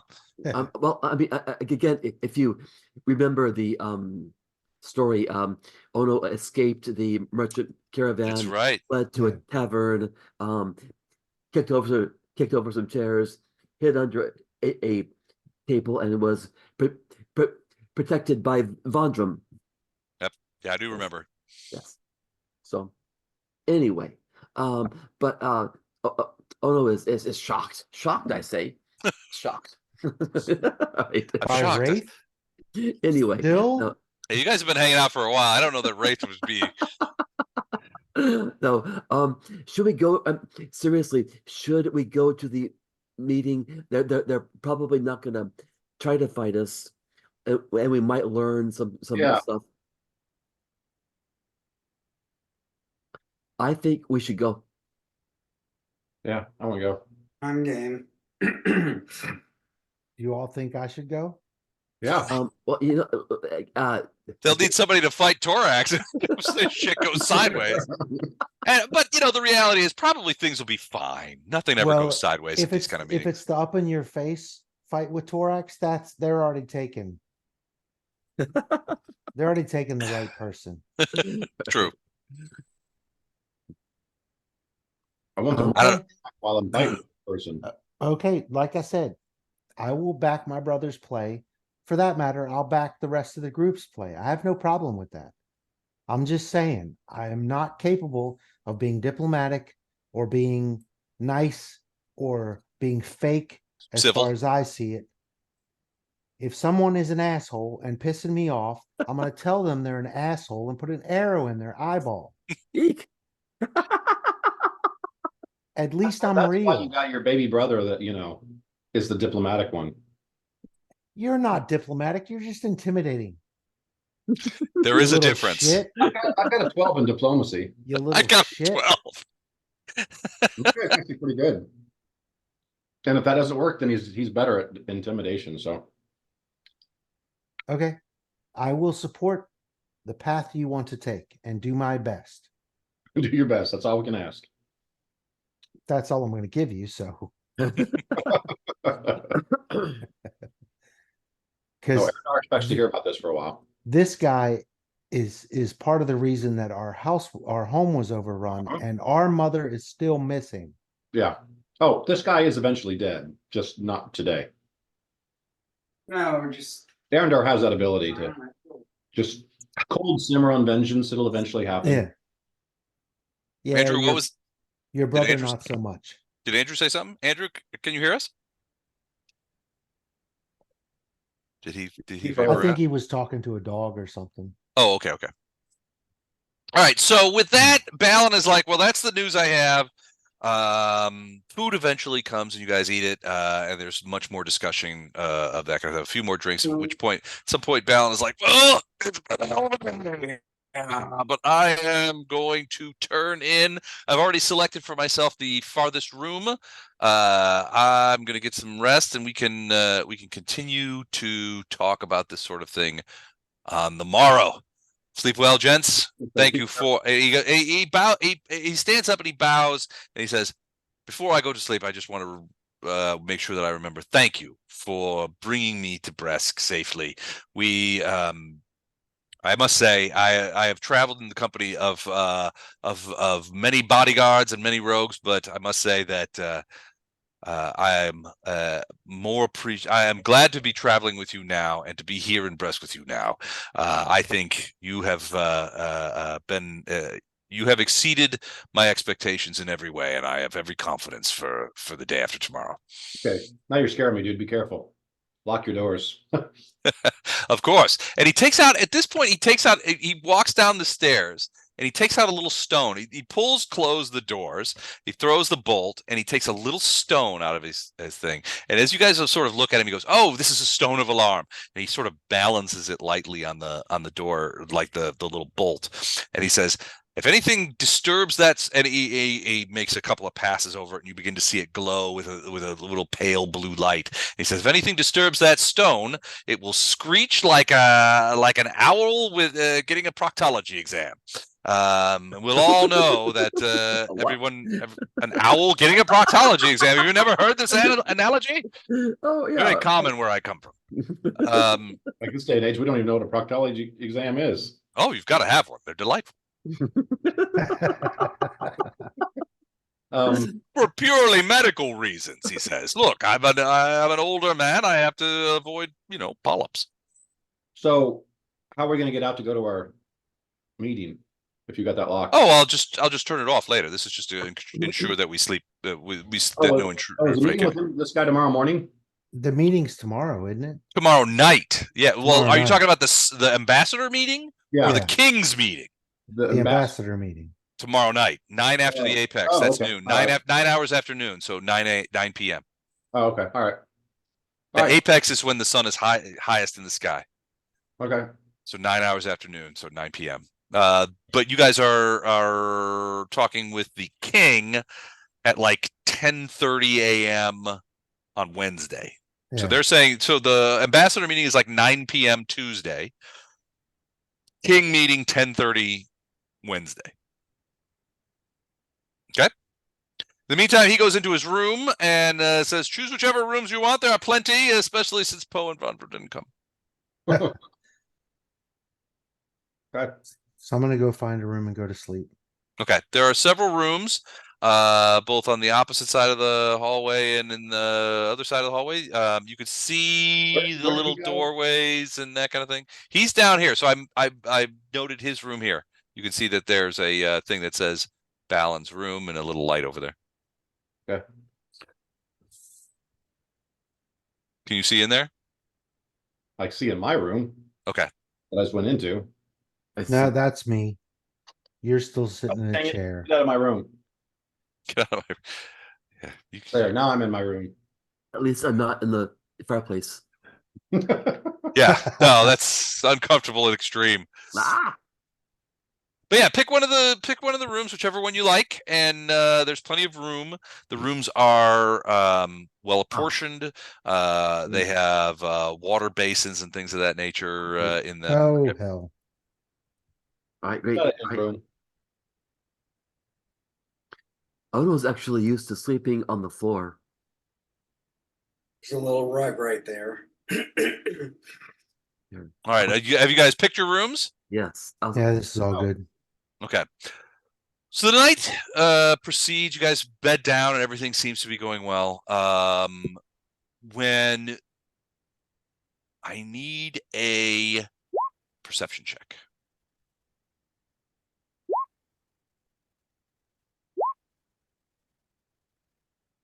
Wouldn't sleep lightly. Okay. Wow. All right. 11. Oh my God. Wow. Wow. Almost 11. rock. Oh, no. sleeps like a stone. Sleeps like a baby. Cries a lot. Wets the bed. Titus 21. Okay, so it's the middle of the night, probably 3:30 in the morning, and Arendar, you and Wraith individually in your different rooms hear noise. It's An it's owl strange. getting a proctology exam. It's not an owl getting a proctology exam. No, it's not like it. It's I said in my bed, huh? That's what a proctology exam sounds like. it's a honey badger getting a prostate massage. No, we're not going anywhere near that. No, it's at first you sort of wake up and you're like, well, did I hear something? And you're like, no, it was nothing. It's probably nothing. And then you hear it again, and it sounds like a thump. Like, well, Wraith, you think it sounds like somebody being hit, like a punch, but muffled, Okay. and distant. Arendar, you think it sounds like something hitting like a piece of wood, Like, but dully. Yeah, it's not like somebody striking. It doesn't sound like somebody getting hit with a piece of wood. It sounds like potentially something hitting a piece of wood, something softer. which direction from me? For Arendar, you think it's on the other side of that, on the other side of the wall to your east. For Wraith, it sounds like it's out in the hall. Well, I'm gonna get up and put on armor because you have to take the time to do that. Yeah, I'm just gonna get up, grab my Valcata, and run out the door. Titus, you hear, you wake up suddenly, and you hear what sounds to be, the clank of metal. It's light, but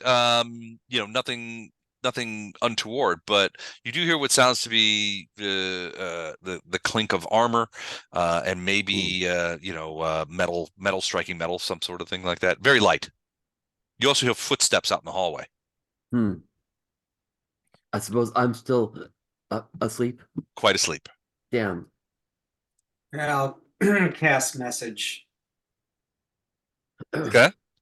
and Oh no, you wake up. I do. Huh? Yeah. What's going Well, on? you hear Titus's voice in your head. What? What is going on? I hear noises.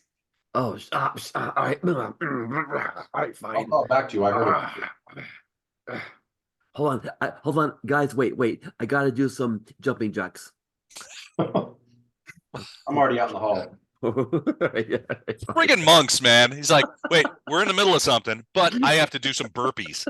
Yeah, I have to do calisthenics. All right. If I see someone else out in the hall, Yep. especially if it's Wraith, You would definitely Wraith steps out, Ono steps out, Titus, I'm assuming you step out in the hall. then once I twin speak to Wraith, did you hear that? And he responds in the affirmative. I'm gonna say check Balin, and then I'm gonna make sure Ono and Titus are good. All I'm right, gonna Wraith, listen at the door. okay. You don't hear anything for a minute. Give me another perception check. Okay. You don't hear anything for a Wow. moment, and then you hear what is unmistakably the sound of a punch, or like, you could hear what sounds like the sound of of Yeah. flesh hitting flesh, and you hear oh, and So you're is this- pretty sure with a 32, you're pretty sure it's Balin groaning. Is this door unlocked? It is locked. I'm gonna try to disable device. Okay. Okay. Takes you about a second and a half to do What is the wrong? lock on that. And step through the door. Okay. So you see something interesting. So you see Balin. Balin is still in the bed. And you see someone standing over him. A small figure, potentially female. The woman so Balin is still under the covers, and you can see his hands are above the covers holding his throat. The woman is got her hand around his throat, and as you step in, you see her rear back and hit Balin really hard in the face again. Yeah. You can see that blood is coming from his face. He's groaning. His face is red. It looks like she's strangling him and punching him at the same time. As the door comes open and she sees you, she turns around and she lets go and begins pulling a bottle out of her belt. Let's roll for initiative. I hope it's scotch. Wait, what was that out loud? Was that all loud? Boy, you've really come a long way since the monastery, haven't you? Got any scotch? You got any scotch? Anyway, no, that was more Eric than. Oh no. Anyway, where's my? For poop's sake. Turn order. Right. Well, I can't find my right. Are there any windows in these rooms? Initiative. No, not in these. Sorry, I had to move her so I could get the thing. She's still standing right there. Okay. Ooh, yeah. Woo. Damn. There you go, boys. All right, who am I missing? I got Titus. Arendar. I got Titus, and I'm looking for Wraith as well. Wraith, did you roll? Wraith is Yeah. up there, it just didn't make it on the turn order. Oh, gotcha. I'm, Okay. I'm sorry. Yeah, I have That's 1606. Okay, 16.06. All right, Titus, you there? Yes. I needed a niche. Oh, okay. I think I forgot to click my icon first. It happens. Sorry about that. Titus with the 1803. Excellent. All right. So I got everybody. Yes, I do. All right. I'm going to add this. We're going to sort this. We're going to pop this at the top. Round one. All right. You guys break into the room. Andrew, were you listening when I described what you guys see? Yes. Or were you away from keyboard, as the kids say? I was sitting in another chair under the fan. I could hear everything. Gotcha. Okay. All right. So, Wraith, she sees you as you guys sort of burst into the door. I'm gonna go No. ahead. Let me get rid of this here. You guys burst into the door. You see her standing over. She lets go of Balin's throat, and you can hear him, and you see him like roll over away from her, but he's obviously bleeding, that kind of stuff. She pulls a small flask from her belt. Boom, cork comes off, down it goes, and she disappears.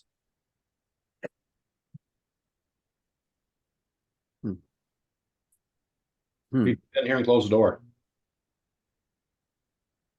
She's gone. Then hold, please. I gotta check one thing. Oh, okay. Hey, that's pretty good. 1 second. I just gotta make a quick roll. Pay no attention to this roll. Oh, we're paying attention to it. Okay. Right.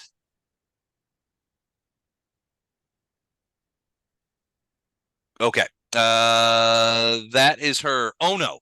You're standing out in the hallway. You see Wraith go in there. Mm. I don't know if you saw her. Give me a quick perception check. Sure. 1 second. Let me grab that. Perception. I'm just gonna put. Also, I'm gonna put a light in 20. the rooms for the thing here. Hold on a sec. There we go. Can we see in there now? I No, can't. of course not. Let's I do can see in there. this. There we go. Yeah. So I'm just gonna put the torch over here just so we can see. Okay, so this as well. All right, so oh no, what'd you roll? 20. All right, so you could see past Wraith that Balin is on the bed, and with a 20, you can see that as first you could hear him. It sounds like he's choking, deeply breathing. He's trying to catch his breath. You can see vaguely that he's got some bruising around his face. His nose is bleeding. It looks like he's been hit a couple of times. Mhm. What do you do? I'm gonna call out a turn. Get in the room and close the door quick. Okay. Well, what if that was an invisibility potion? Shouldn't I throw glitter dust? I'm gonna run toward Balin and see if he's okay. All right. So you can Balin, go man, are you over to Balin. Balin, man, what happened? Do you have a medicine skill of any kind? I don't. I have I have a He has boot to the head. I have boot to the He head. does have boot to the head. You do not. So you have 5 points in heal. Give me a heal roll. It's not a standard for you, but you do have some points in it. So So 17. Ono puts him in a medically induced coma with a boot to the head. steals his kidney. All right, No, 17. wrong doctor. He's like, diplomat penis. All right, so with a 17 heal, you recognize a couple of things. You've seen guys get the shit kicked out of them enough to recognize that Balin has just been getting the shit kicked out of him. His nose is probably broken. You can see that his lip is split. There's blood in his beard, and there's bruising around his throat. He's gasping for breath. Your guess is that you guys got in here just in time. Otherwise, he would have been. Well, he's still conscious. He might have been unconscious. You were also, as a monk, recognize that these were precisely placed blows. Whoever did this knew what they were doing when it came to punching people. Perhaps someone who also knows how to boot people in the head. Is there a monk in here? Smells like a monk. Hmm. There's only one way to catch a monk. Get a banana. Bring out the trap banana. All right, but that's what you see. So you've moved in. you've ascertained, and he's still conscious, but he's obviously in distress. You can hear him; he's choking on blood, which is coming from the back of his nose, which is broken, and he's been choked. So it looks like somebody was very precisely beating him into unconsciousness. Okay. Do I have any spidey sense that I'm about to get jumped? Do I have any? Not that you can tell. I mean, do you? I don't think you have spidey sense skills. Hold on, it's right after. Um, It's right after spellcraft. oh, right. Okay. Oh, right here. Yeah. Knowledge spidey. I do not see anything that would indicate that you have any way to tell. You do not feel like that you're about to get All right, great. So, bumped. Bellin, what happened? What we went to bed? How did you get back here? Who was hitting you? What's going on? He's still breathing heavily. He doesn't answer right away because he's still breathing quite heavily. He doesn't. He's like, Okay. sleeping. You know, that kind of thing. He doesn't say anything. Titus, what do you do? I can't remember. Does detect magic let me know if somebody's Detect magic does not. Does Yeah, not that's what I detect thought. invisibility. But your first I your thought I'd first give it a instinct, shot. glitter dust. If you come in the room and throw that, Over where she That's- was. that's pretty Well, good. that's what I was thinking. I just want to blind or Well, Blind everyone and let the gods sort them out. yeah, you take that chance, but well, how accurate can I be? So if I go to near where she was standing, can I limit the spread of the glitter dust? So the glitter dust is a 10-foot radius. So it's a big thing. You could limit it by casting it against like a wall or something like that, which would indicate, which would sort of limit the damage. So yeah, you could do that. What I'm gonna do is I'm gonna put a 10-foot radius circle out there for you. yeah. Okay. And you can all right, so here's your 10-foot radius circle. Can you see that? Oh shit, I'm on the wrong goddamn thing. Hold on a second. There you go. All right, so that's your 10-foot radius. So if you want to wow. plant it over there, I mean, depending on what you want to do, you can slide it up against the wall. Oh, sorry, I moved it while you were. You can put it up against the wall or try to avoid it. Or yeah, you want to do that there. I mean, whatever you want. So whereabouts did I see her? Well, when you saw her, she was standing there next to the bed right about here. But she Okay. could have, I mean, it was her turn. Drinking a potion is a standard action, which means she had a move action. She could have moved. Out to. Gotcha.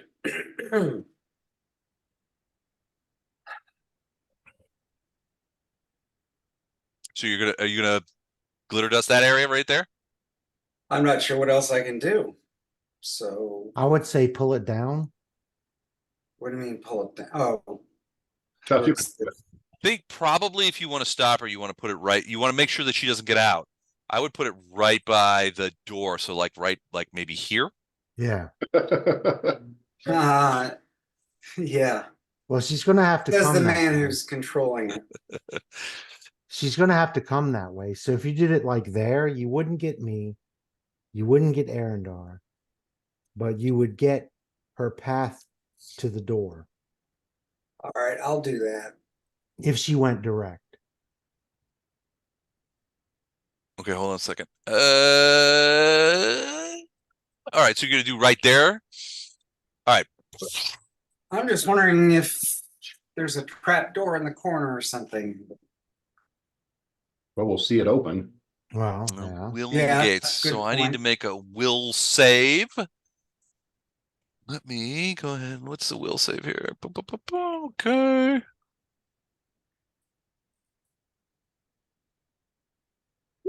Okay.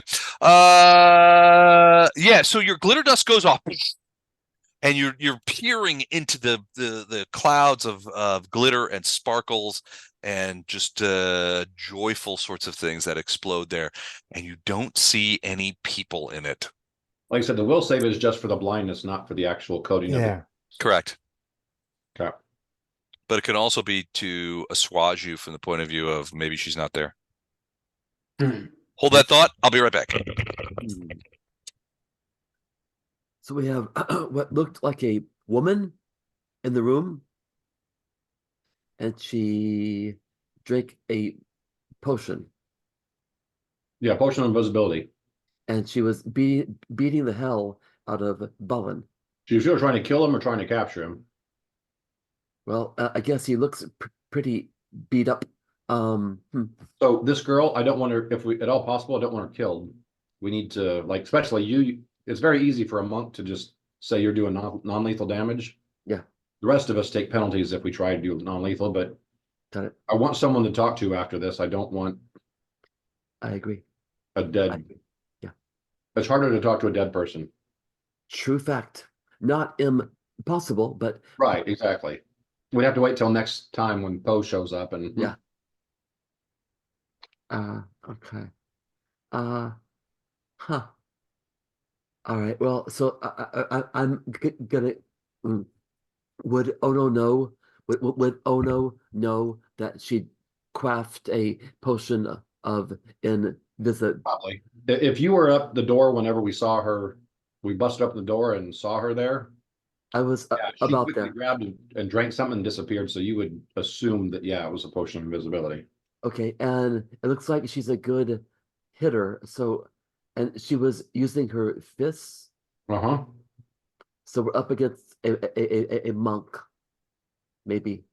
All right, great. Yeah. Uh, I guess I can do non-lethal. Once we find her. Yeah. Thing is, if I choose non-lethal, I can't use some of my special effects. When I hit. You can I still use won't use this. my comma. My little wheat sigh. You probably do just as much or more damage with your fists. And fists, Yes, like I said, it's very easy. There's no penalty for a monk that's right. back and forth between lethal and non-lethal damage. Well, I mean, Ono looking at the damage, you're guessing that it is non-lethal. Hmm. In which case, you're wondering if somebody's coming after Balin, why would they do non-lethal damage? Because they're trying to capture him. Why would they try to capture him? They're trying to get him to talk. either get him to talk or to change his opinion or mind control him, and then yeah. Hmm. Well, what if so basically when Wraith walked in, Wraith, what did you see? You saw her punching him and you saw her choking him, which means that she was trying to render him unconscious. Right. Yes. Which is much what quietly. we're trying to do with her. Yeah, She was very quietly trying to render him unconscious. She was trying to render him unconscious and not allow him to make noise. Yep. So this was an abduction yeah. or an attempted abduction. I want to do the same thing to her. So no finishing her off with pointy things. All right. Titus, you cast glitter dust. No bodies in the glitter dust. And I'm assuming the glitter dust sort of falls to the ground if it doesn't hit anything. Yeah. Okay. Wraith, you're up. Well, you can leave that radius there because the glitter dust falls to the ground. So if anybody runs through it. Oh, it's a good point. Okay. We Good see point. at least for the duration of the spell. I'm going to hold my action. You're gonna delay? Yeah, I'm gonna delay until 10:03. Because Arendar's 10:04. Oh, okay. So you're just gonna go after Arendar. Right. Literally right after Arendar. Gotcha. Okay. Arendar, then you're up. Come on the corner. Mm-hmm. Closing, and I'll ask Wraith, are you closing the door? Yeah, I'm gonna close the door and lock it. Okay, because if not, I'm gonna close it. Okay, if you're doing that, then I'll warn Titus not to get too far away from us. And And I'm just gonna get really quiet and just start studying everything and looking for any movement, trying to listen for any movement. Okay. So you've got other people moving around in the room. Right. And Balon's making, well, at this point, Balon's making, well, not a fair amount of noise, but he's certainly beginning to catch his breath. Right. And he's talking, I mean, talking is too structured, but he's like, he's gasping at Ono, like, oh, what happened? You know, what's going on? Oh, First round, I'm stopping right there. okay. All right. So After you're a going to while, stop right there at the edge of the glitter dust pile. And you're going to be like, I've got the falcata out, ready to swing at anything, okay. but I don't have a target, so All right. So you're just going to stay there. yep, Wraith. round. So to close the door and lock it, because I assume locking it from the inside is easy. Yeah, there's a bolt. Right. So And it's the bolt you undid. right. So what kind of action is that? Is that a move equivalent to close it? It's a and lock move. it? It's a move equivalent. Yeah. Then I'm going to fire. I have one attack, so it'll be one arrow. Okay. Where I saw her. So like right here. Okay. Well, she was right here. Right. I'm gonna fire here. Let me do this if I can do. No, that's not it.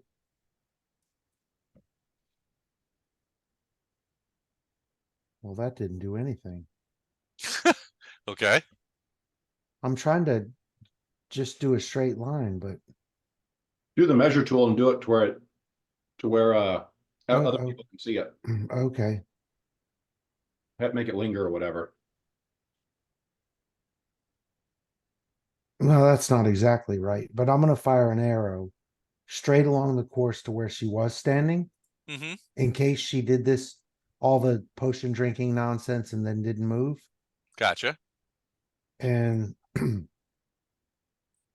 right. You fire an arrow. Shunk. What did you roll? 15. 15. All right. Oh, is that a Yeah. potential Yeah. fumble? All right. Yeah. Let's go ahead and confirm that. 24. 24. All right. So no big deal. The arrow just at first it slips out of the thing, but it shoots across the thing and it lands and shunk into the wall. Okay. It does not hit anything. And I've put an arrow there, as you can see. Yeah, so the door's closed and locked. And I fired an arrow along a path that would have potentially hit her Correct. if she had taken the potion and not moved. Correct. So that So tells us, that tells you she moved. yeah, that tells us something.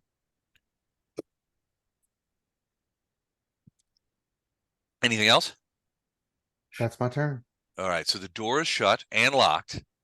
You're shooting arrows around. Everybody's freaking out. Okay. All right. So I get everybody. Hold on. I got to do something here. You know what I need? Hold on.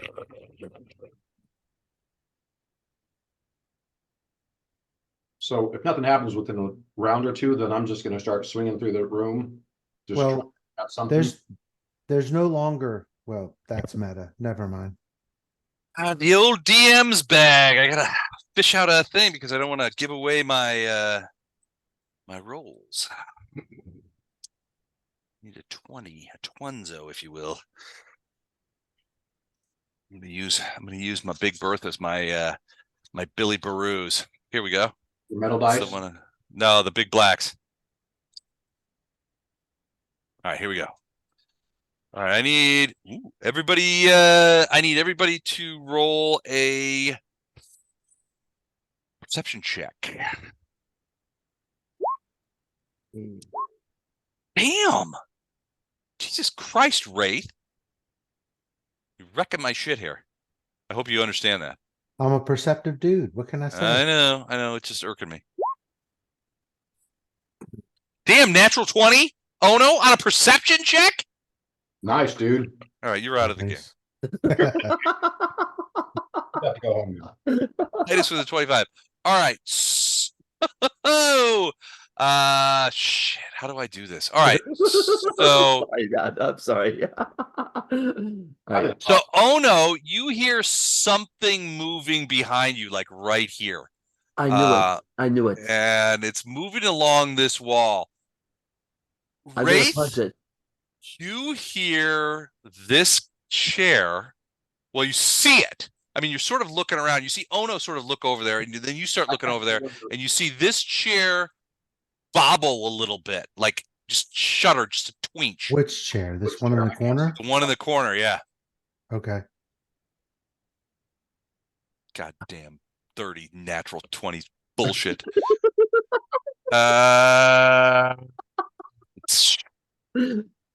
Hold on a second. Titus needs to go. All right. Titus, you gotta go? Where'd he go? He needed to go and he went. Yeah, he did. Is everything all right with him? I don't Or know. was it he'd been jumping up and talking to the dogs quite a bit. Or talking to something. Okay. All right, so we'll just hold on a second. Hmm. And just take it out. Anyway, that's what you guys see. I see. Okay. All right, great. Then something's so you hear something over here, yeah. and then Aaron, Wraith, you hear something. You see this chair move a little bit. Right. That's it. Okay. And It's Ono's turn.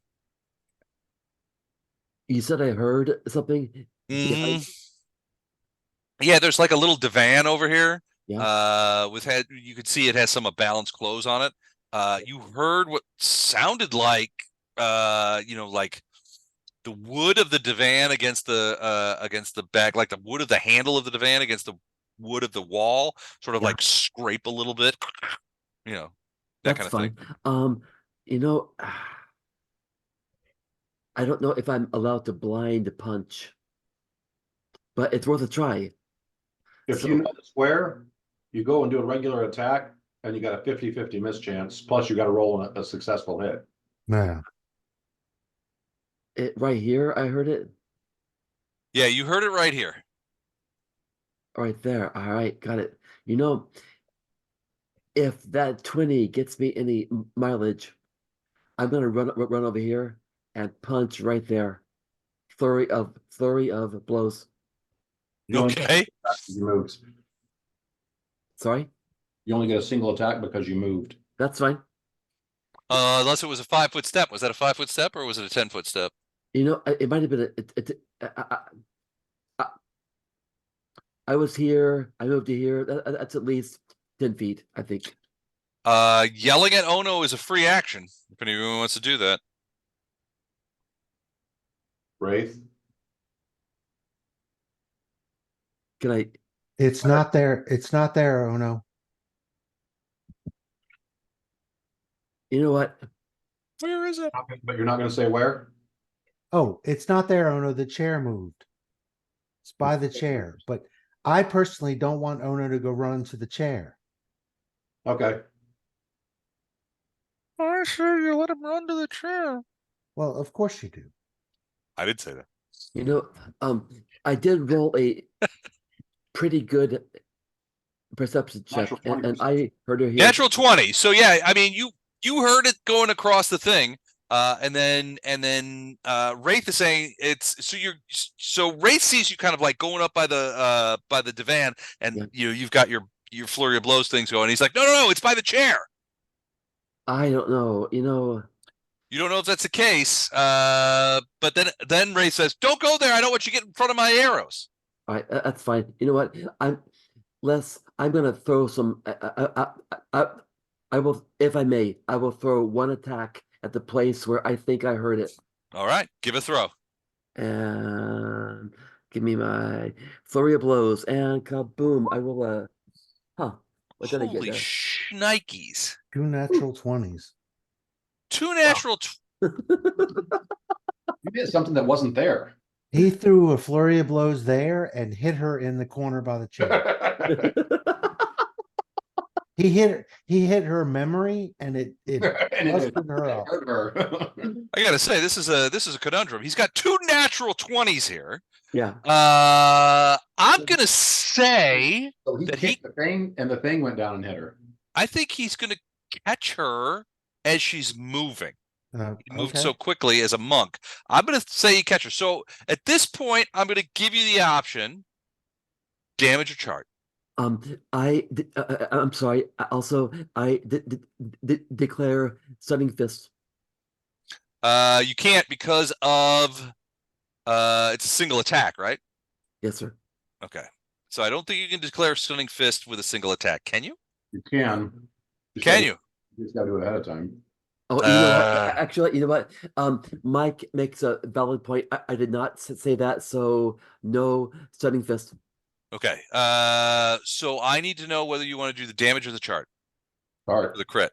I think that the chart, please. Unless you're me or Wraith, it's always chart.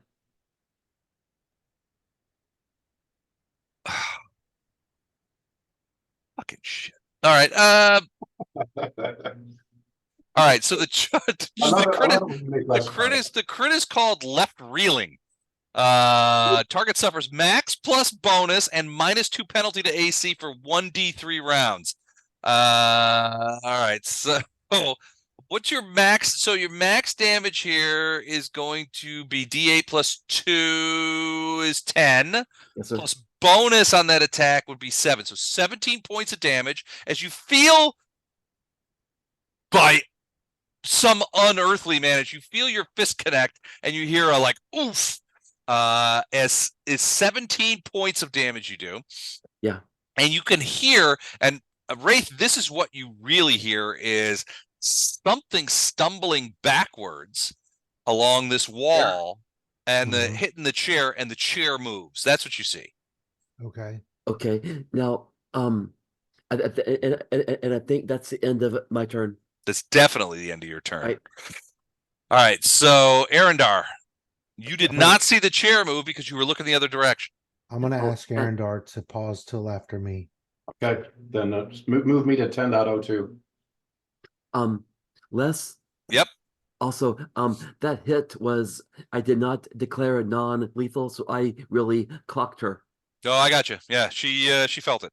Right. You felt it. You hit her hard, and you're amazed at it. I mean, you could tell that she was on the run when you hit her. But by virtue of the fact that you rolled 2 freaking natural 20s, and one of them a confirmed crit, I gave this one. I think, frankly, that never happens to anybody, let alone you. Right? Yeah. Or it's more likely that you got like 3 natural 1s in a row. Right. Yeah. That kind of thing. I know. Yeah. It's In true. which case, like you break through a hole through the floor and end up in the second floor. All right, Wraith, what are you gonna do?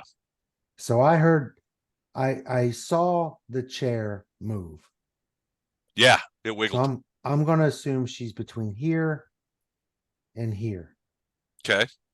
After falling into the chair, she's either still at the front of the chair, or she stumbled through it, moved it, and she's in the corner. Okay. So I'm gonna do rapid shot, and I'm gonna space 3 arrows. Like I said, between basically this square, well, this square and this square. The top of it. All right. So you see that arrow that I got there? Yeah. Hold on, I'm gonna give you control of it. Make 2 more. Yeah, and duplicate it twice. Okay. Okay, so boom Alt. and boom. All right, so there's your 3 arrows. You should be able to move all of them. Yeah. Okay. So you're just like, yeah, just like rapid fire across those 3 with rapid shot. okay, cool. 29. On the first one, are we going top down or bottom up? Top down. Okay, top down. 29, 23, and 10? Well, it'd be 30 because they're all within 30 feet. Okay. 24 and where's the other one? And 11. 11. all 3 arrows slam into the wall and stick there. Okay. Boop, boop, boop. And the 3 arrows are sticking out of the wall.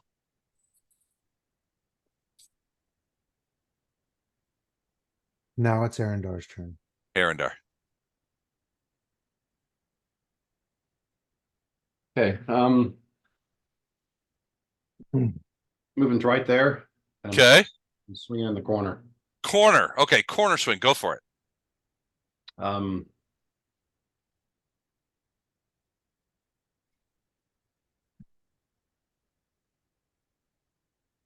Trying to think if I want to. You know what? I'm swinging with the flat of the blade. Okay. This is going to be. These are going to be 4 lower than what it says. Okay. It's going to be 4 lower than what it says.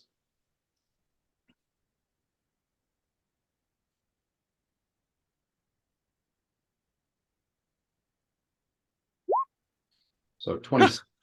26. All right, give me a 50-50. We'll do high.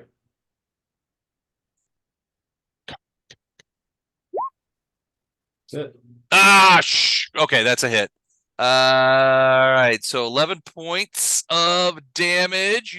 You could feel a you can feel your falcata slam into something, and you hear a groan, a feminine groan. Oh, that kind of thing as your damage slashes into her. 11 points. Like I said, Okay. non-lethal. Okay. It's non-lethal. Yep, that's why I took the Oh, negative. flat of the blade. That's right. Okay. Like conked on the head or in the side or something. Yeah. Well, you would felt it in this. You could feel the flat of the blade, which sounds like. I mean, you could hear it slam into what feels like leather armor. Mhm. But you hit it really hard, and you could Yeah. tell that there's some. You're like, that's going to leave a mark. That kind of stuff. And she's like, oh, that kind of thing. So yeah, keep track of the non-lethal, because if she goes down and Yep. it's less than 11 past that, then she falls unconscious, not dead. Cool. I get it. All right, round 3. All right, now I'm in a bit of a pickle. Arendar, I want you and Ray. Well, no, everybody.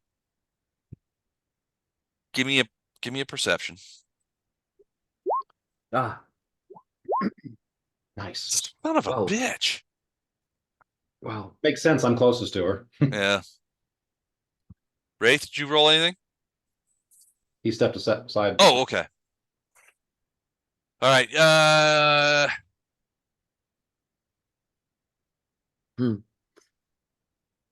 We're trying to not kill her, Right. and we can't see her yet. Right. Damn. Yeah. All right.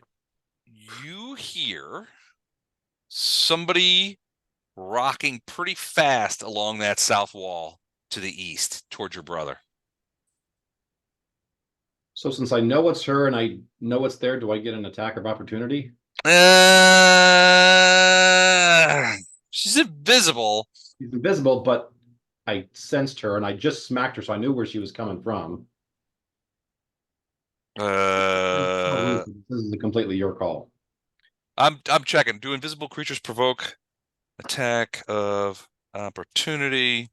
If you know they're there. Excuse me. Because they absolutely do not if you don't know they're there. There's not even, there's no even. Invisibility of attacks. Shit. Okay. So according to the rules, you can make it an opportunity attack when a hostile creature that you can see moves out of reach. An invisible creature does not provoke attacks of opportunity unless the creature can see invisible, which you cannot. Cannot. Correct? Okay. So Nope. it does not provoke. Okay. That said, So I'm gonna yell, Wraith, she's coming right for you. okay. And she is definitely coming right for you. Because she appears right next to you and strikes you. So Ooh. she is doing a couple of things. But the real thing she's doing is she's trying to bare ass you out of the way. So Right. Not attacking, she's doing a bull rush. he's doing a bull rush. So hold on, I gotta do this real quick. Yeah, and hang on, let me go see where I left my glasses. Because I can't see. Okay.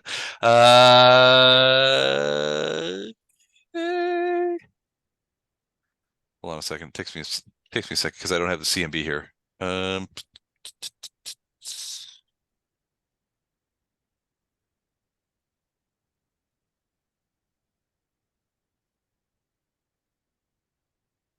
One second. Oh, here we go. Nope, that's not it.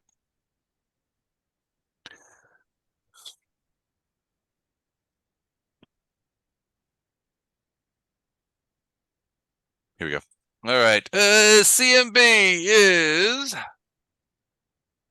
base plus strength plus size. Okay, so base is that plus Ta-da, strength found my eyes. plus size. All right, so +9. All right, so she's going to try and knock you out of the way of the door. So I don't know. What is your CMD? Is this a bull rush? This is a bull rush, yeah. Sweet. Okay. Hey, Les. Mm-hmm. I was looking at the roll Okay. and I've got my macro set up wrong. Okay. So I crit on a 19 or a 20. Did you get a potential crit? You Oh, did no. roll a 19. What's that? You did roll a 19, but a 21 to confirm.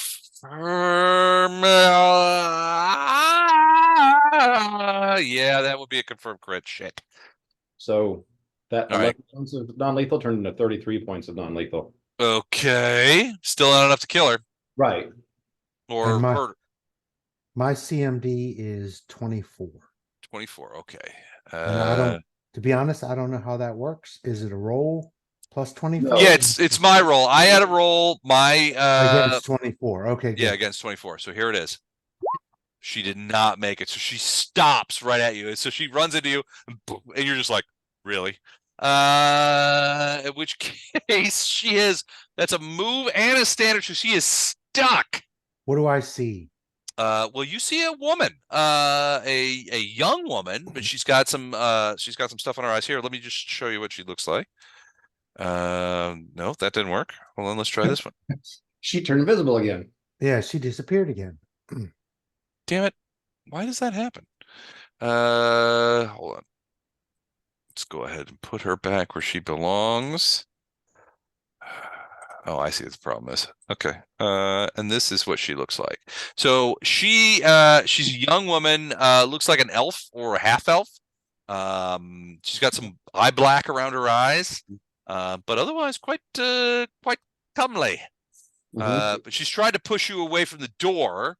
She's trying to get at the door to unleash it, and that didn't work. She hit you and basically bounced off. And she's starting to look a little Nervous? nervous, I think is good. She also looks kind of beat up. There's an obvious bash on the side of her armor, on her left side of her leather armor, and she's got like a bruise on the side of her cheek where she looks like she's been hit really hard too. But that's as much as she can do. Did you add the 22 to her? I did. Wow, she's tough. Okay. Oh no, you're up. Hey, well, she ran all the way over there. I kind of want to run up and hit her again. Stunning fist. Stunning fist. Yeah. I declare stunning fist, and Okay. Get right above her. and I'm gonna also she has Yeah. a bunch of hit points. Move 5 foot to the right. To the right. Well, keep in mind that she's taken some non-lethal damage, so which isn't represented there. Got it. I'm gonna just do a stunning fist. Okay. and I'm Move gonna right one square where am before I? you do that. Sorry, I'm having trouble here. Back over here. I'm gonna do kaboom. All right, the 17 hits. The 9 and the 6 do not. Okay. So 4 bludge. Are you doing Which- lethal or non-lethal? I did not say lethal. So it's a stunning lethal.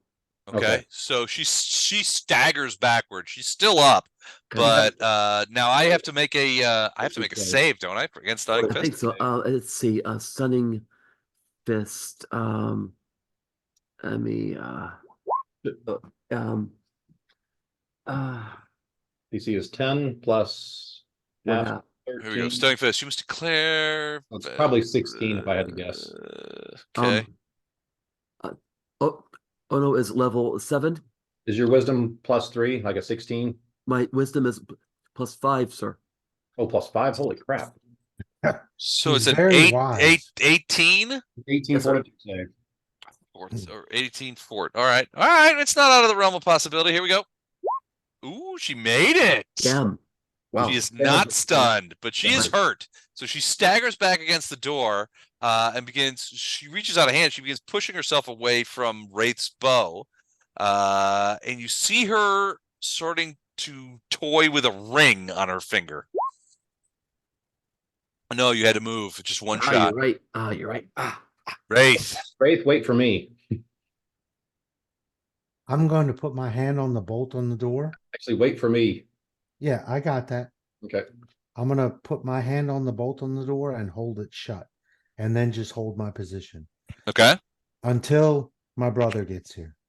All right. Arendar. So does that count as a move action? No, I mean, you can put your hand on a door. That's pretty easy. So Yeah. getting to Okay. there. So now I'm flanking Yeah. and Or you just bash her over the top of the head or something. try.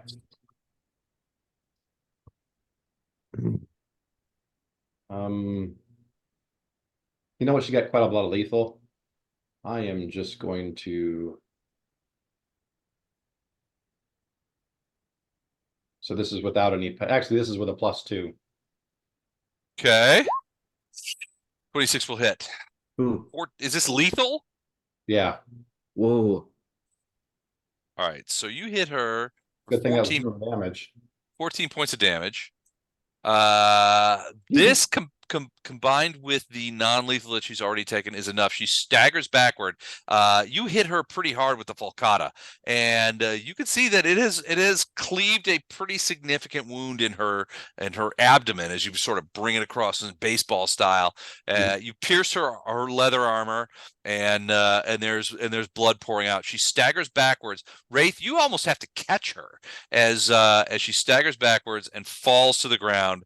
You could see she's sort of sitting on the ground next to the door. She's looking up. She's got one hand over the thing. You can see she's putting both hands over the wound in her thing, and you can see sort of like her head wobbles a little bit, and then she sort of like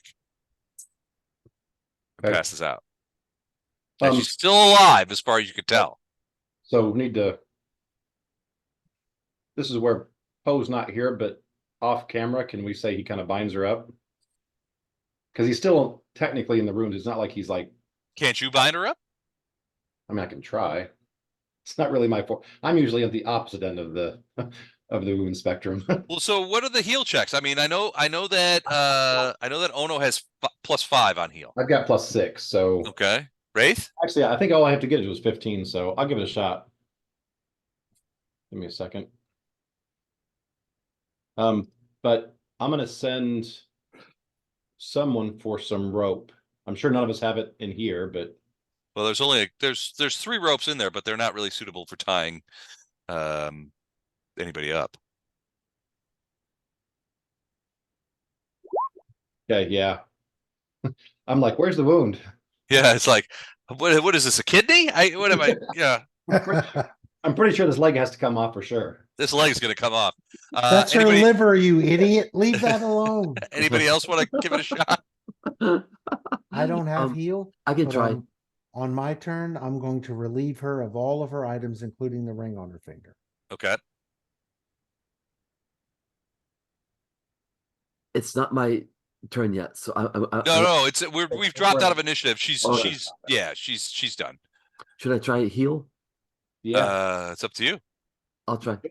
17. 17. All right. So you managed to, you're like, you slap Arendar's hand away, like, give me that, put that kidney back. And you Quit using that Volcata to try to direct heal. pressure. You're like, give me half of your shirt, that kind of thing. And you eventually sort of get her stabilized. So she's still unconscious, but she is stable. She's not bleeding out, although she has a wicked Volcata wound in her left side. Left side, yeah, right side actually. You're right-handed, right? Yeah, so Yeah. right side. It would have come from her right side. And like She I was said, the facing right side is where the liver is. Leave it alone. Yeah, She put it needs back. that. Pick up that blood. Yeah. So she seems stable. She's not, there's still a fair amount of blood on the floor, but she's not bleeding. I mean, the bleeding has stopped. You think, but she's still unconscious. Okay. All right, Wraith, you said you're removing all kinds of things from her, so you don't Yeah, see I'm- much initially. Go ahead. It doesn't matter. I can't see magic. So she reached for that ring and was toying with it. So I'm taking that off her finger. All right, she's got the ring. I'm emptying her pockets. I'm emptying any bags that she has or taking the whole bag off of her. Okay. I'm much- trying to make sure from a strategic standpoint that she can't access anything that she had Gotcha. Okay. to try and make some sort of getaway. So any amulets, cloaks? Yeah, amulets, that kind of cloaks, stuff. anything that looks fancy, I'm taking it off her. Okay. So there's a couple of things that you find. First, so she's got like a little sort of like leather belt that has flasks in it, and she Yeah. has 3 flasks around behind her. They have little labels with notations on them, but the notations are meaningless to you. She also has a rather large pouch on her left side that clinks, but not in a coin way. It's heavier than coins, unless it's filled with gold. It has a weird heavy feeling to it, and it's not. It doesn't feel like a money purse. It feels like something else. Yeah, what'd you call that first thing? A leather what? A leather belt. Belt. A leather belt, a pouch. Pretty much, we'll leave her with underwear. Is pretty much what we're going to leave her with. So she's got a leather belt that has straps in it that hold flasks, and there are 3 flasks in it that are around sort of back. The belt is designed for easy access. She has a large pouch on her left side, which holds something metallic and something heavy, but it doesn't feel like coins. It feels like something different. And the only other thing that you see is that her boots seem to be quite ornate and to be of elvish manufacture to your eyes. So she loses. Okay. Like I said, we leave her with underwear. That's pretty much what we leave her with. All right. Her underwear you is said lacy she- and pink. She You can said have- she had a ring. Oh, and the ring. Yeah. So sorry. She has a ring on her finger, which seems to be made of some sort of silvery metal, but you don't think it's silver, Okay. and is inscribed with what seem to be some magical symbols. There's no gem on it. Right. So would it be accurate to say it's 3 potions? Yeah, 3 potions So ring, 3 potions, boots. and a pouch of heavy somethings.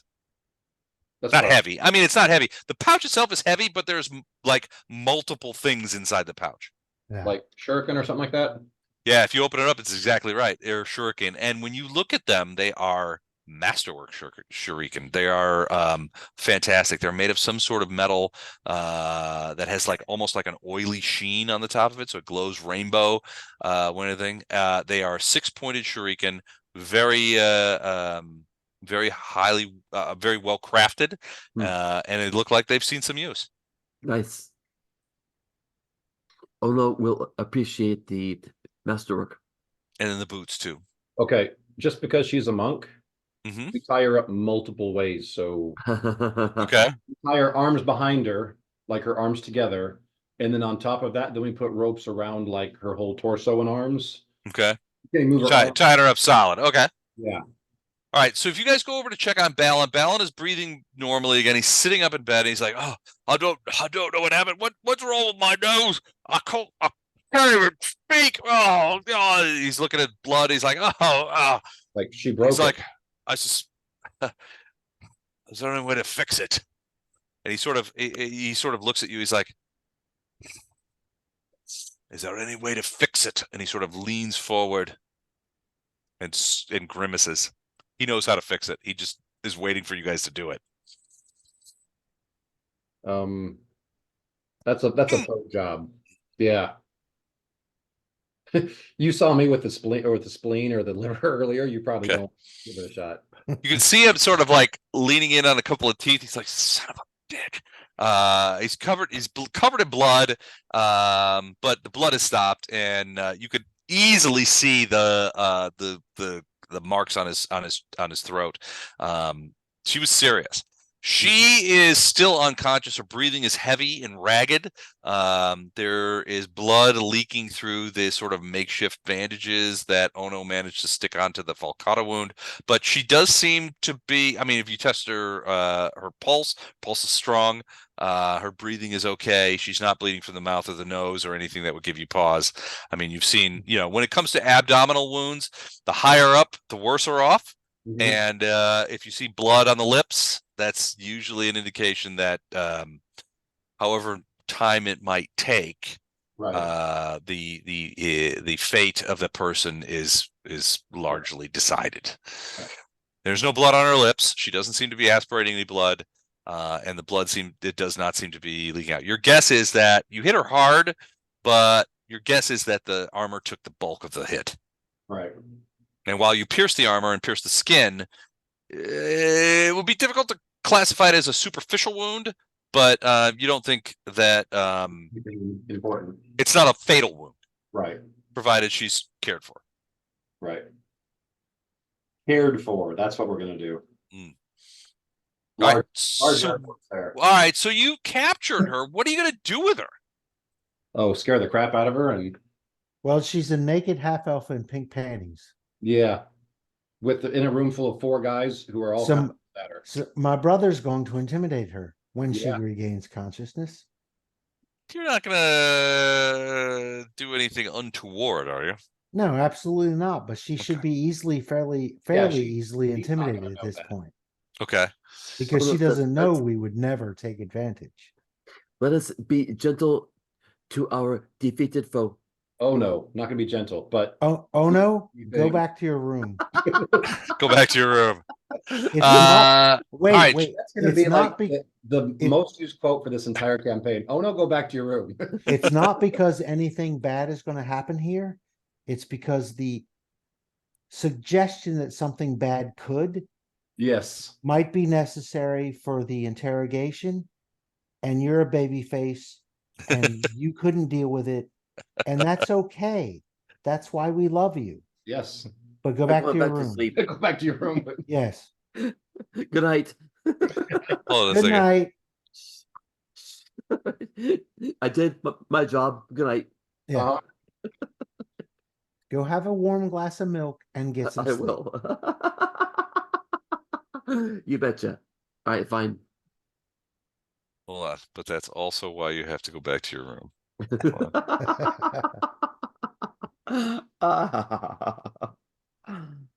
So everybody else is left. So me and Arendar will pregame this. Okay.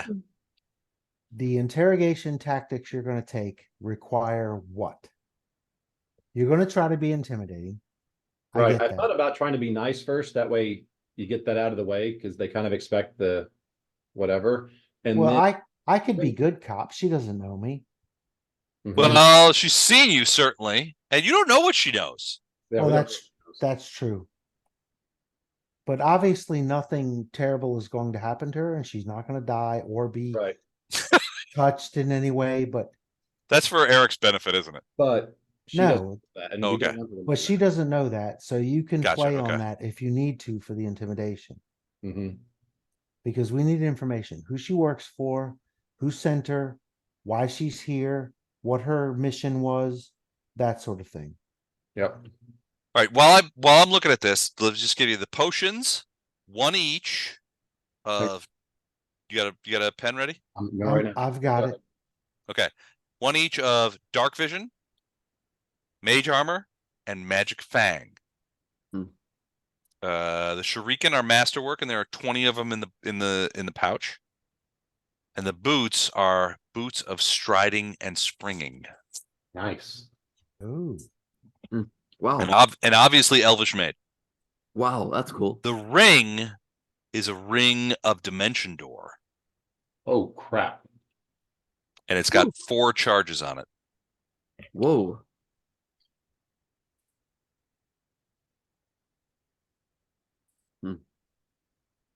Okay. So which leads to question. So if you guys are thinking about interrogation questions, the question is, why did she not dimension door the moment that you guys burst into the room? All right. Right. Because that would have been the smart thing. What instead she did was she drank a Invisible. potion of invisibility Right. Try to get around us. to try to get around you. Well, I imagine this dimension door thing is an only 4 charge save your life thing, whereas she probably is confident enough in her ability with the invisibility to get out without blowing Yeah. one of the 4 life saving charges. And I don't know that, again, it's up to you because you're the one that will be doing the interrogation because you're intimidating and I'm not. I Somehow. don't know. I find you intimidating. Mhm. Yeah, If they know somehow, you, by the rolls, he's intimidating and he's a cream puff. I'm not, and I will murder your ass. pretty much, yeah. But that's okay. You know I'm what? not salty.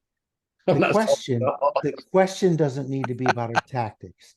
It's who do you work for? Why are you here, etc. Okay. So What's your mission? you don't even want me to start with the diplomacy roll? You can try. You always want to try. I don't want to break you from that. Have at it. See if you can make friends with this one. Ono's rubbing off on me. I mean, she seems nice. Besides the try to kill everybody in here, but who hasn't? It was probably an accident. We all do that. I was going to say, I can't blame anyone for trying to kill us. I mean, really. If you want to try to make friends with her first, that's great. If you want me to leave the room while you try to make friends with her first, that's understandable. No. Ask Bellin, does he have any questions for her other than why'd you freaking punch me in the face? Balin is still sort of recovering. I mean, he's been. I mean, his nose is broken. You know, his teeth. He's been losing teeth. He's still having trouble. I mean, his voice is raspy because I mean, she was choking him, pretty hard too. I mean, you could see the marks on his throat. Balin. I mean, to your guys' eyes, Balin is in no way a fighter of any sort of thing. This is unexpected to him. I mean, I think the questions are, how did she get in here? First of all, because the owl proctology exam thing didn't go off. So it's possible that, you know, maybe she used the dimension door thing to get in here. Maybe she didn't. But why was she using non-lethal attacks on Balin? I mean, you guys have come to the idea that maybe she was trying to abduct him, which seems reasonable. Right. And if Titus were here, he would tell you dimension door would allow her to do that. You know what I'm thinking? Like as long as she was in contact with him, she would be able to dimension door somewhere else. So What do you think? It's 10:57. Is it really? Oh, geez. Okay. This is a great place to stop because that way we can have the whole party here when we. Well, Ono's still going to be banished to his room, but Yeah. Soda's got to go away. But we've got the whole rest of the party here in case. But the only reason that he's banished to his room or is Titus has some spells that can help us out. we're trying to protect his innocence. Yes, we love Which I think is laudable. just like he is. Also, I'm tired. It's been a long day. I just want to go back to sleep. You know. Yeah. Yeah, we pat you on your back on the way out. Thanks for the boot to the head. Appreciate it. You know, a teenager needs lots of sleep. Yeah. Good job, buddy. Go get some rest. All right. But yeah, All right, so you guys want to start here next time? I think Yeah. we start here. Okay. So plan. I have a That's- 1 for healing. I can go try to fix the guy's nose. You could try it.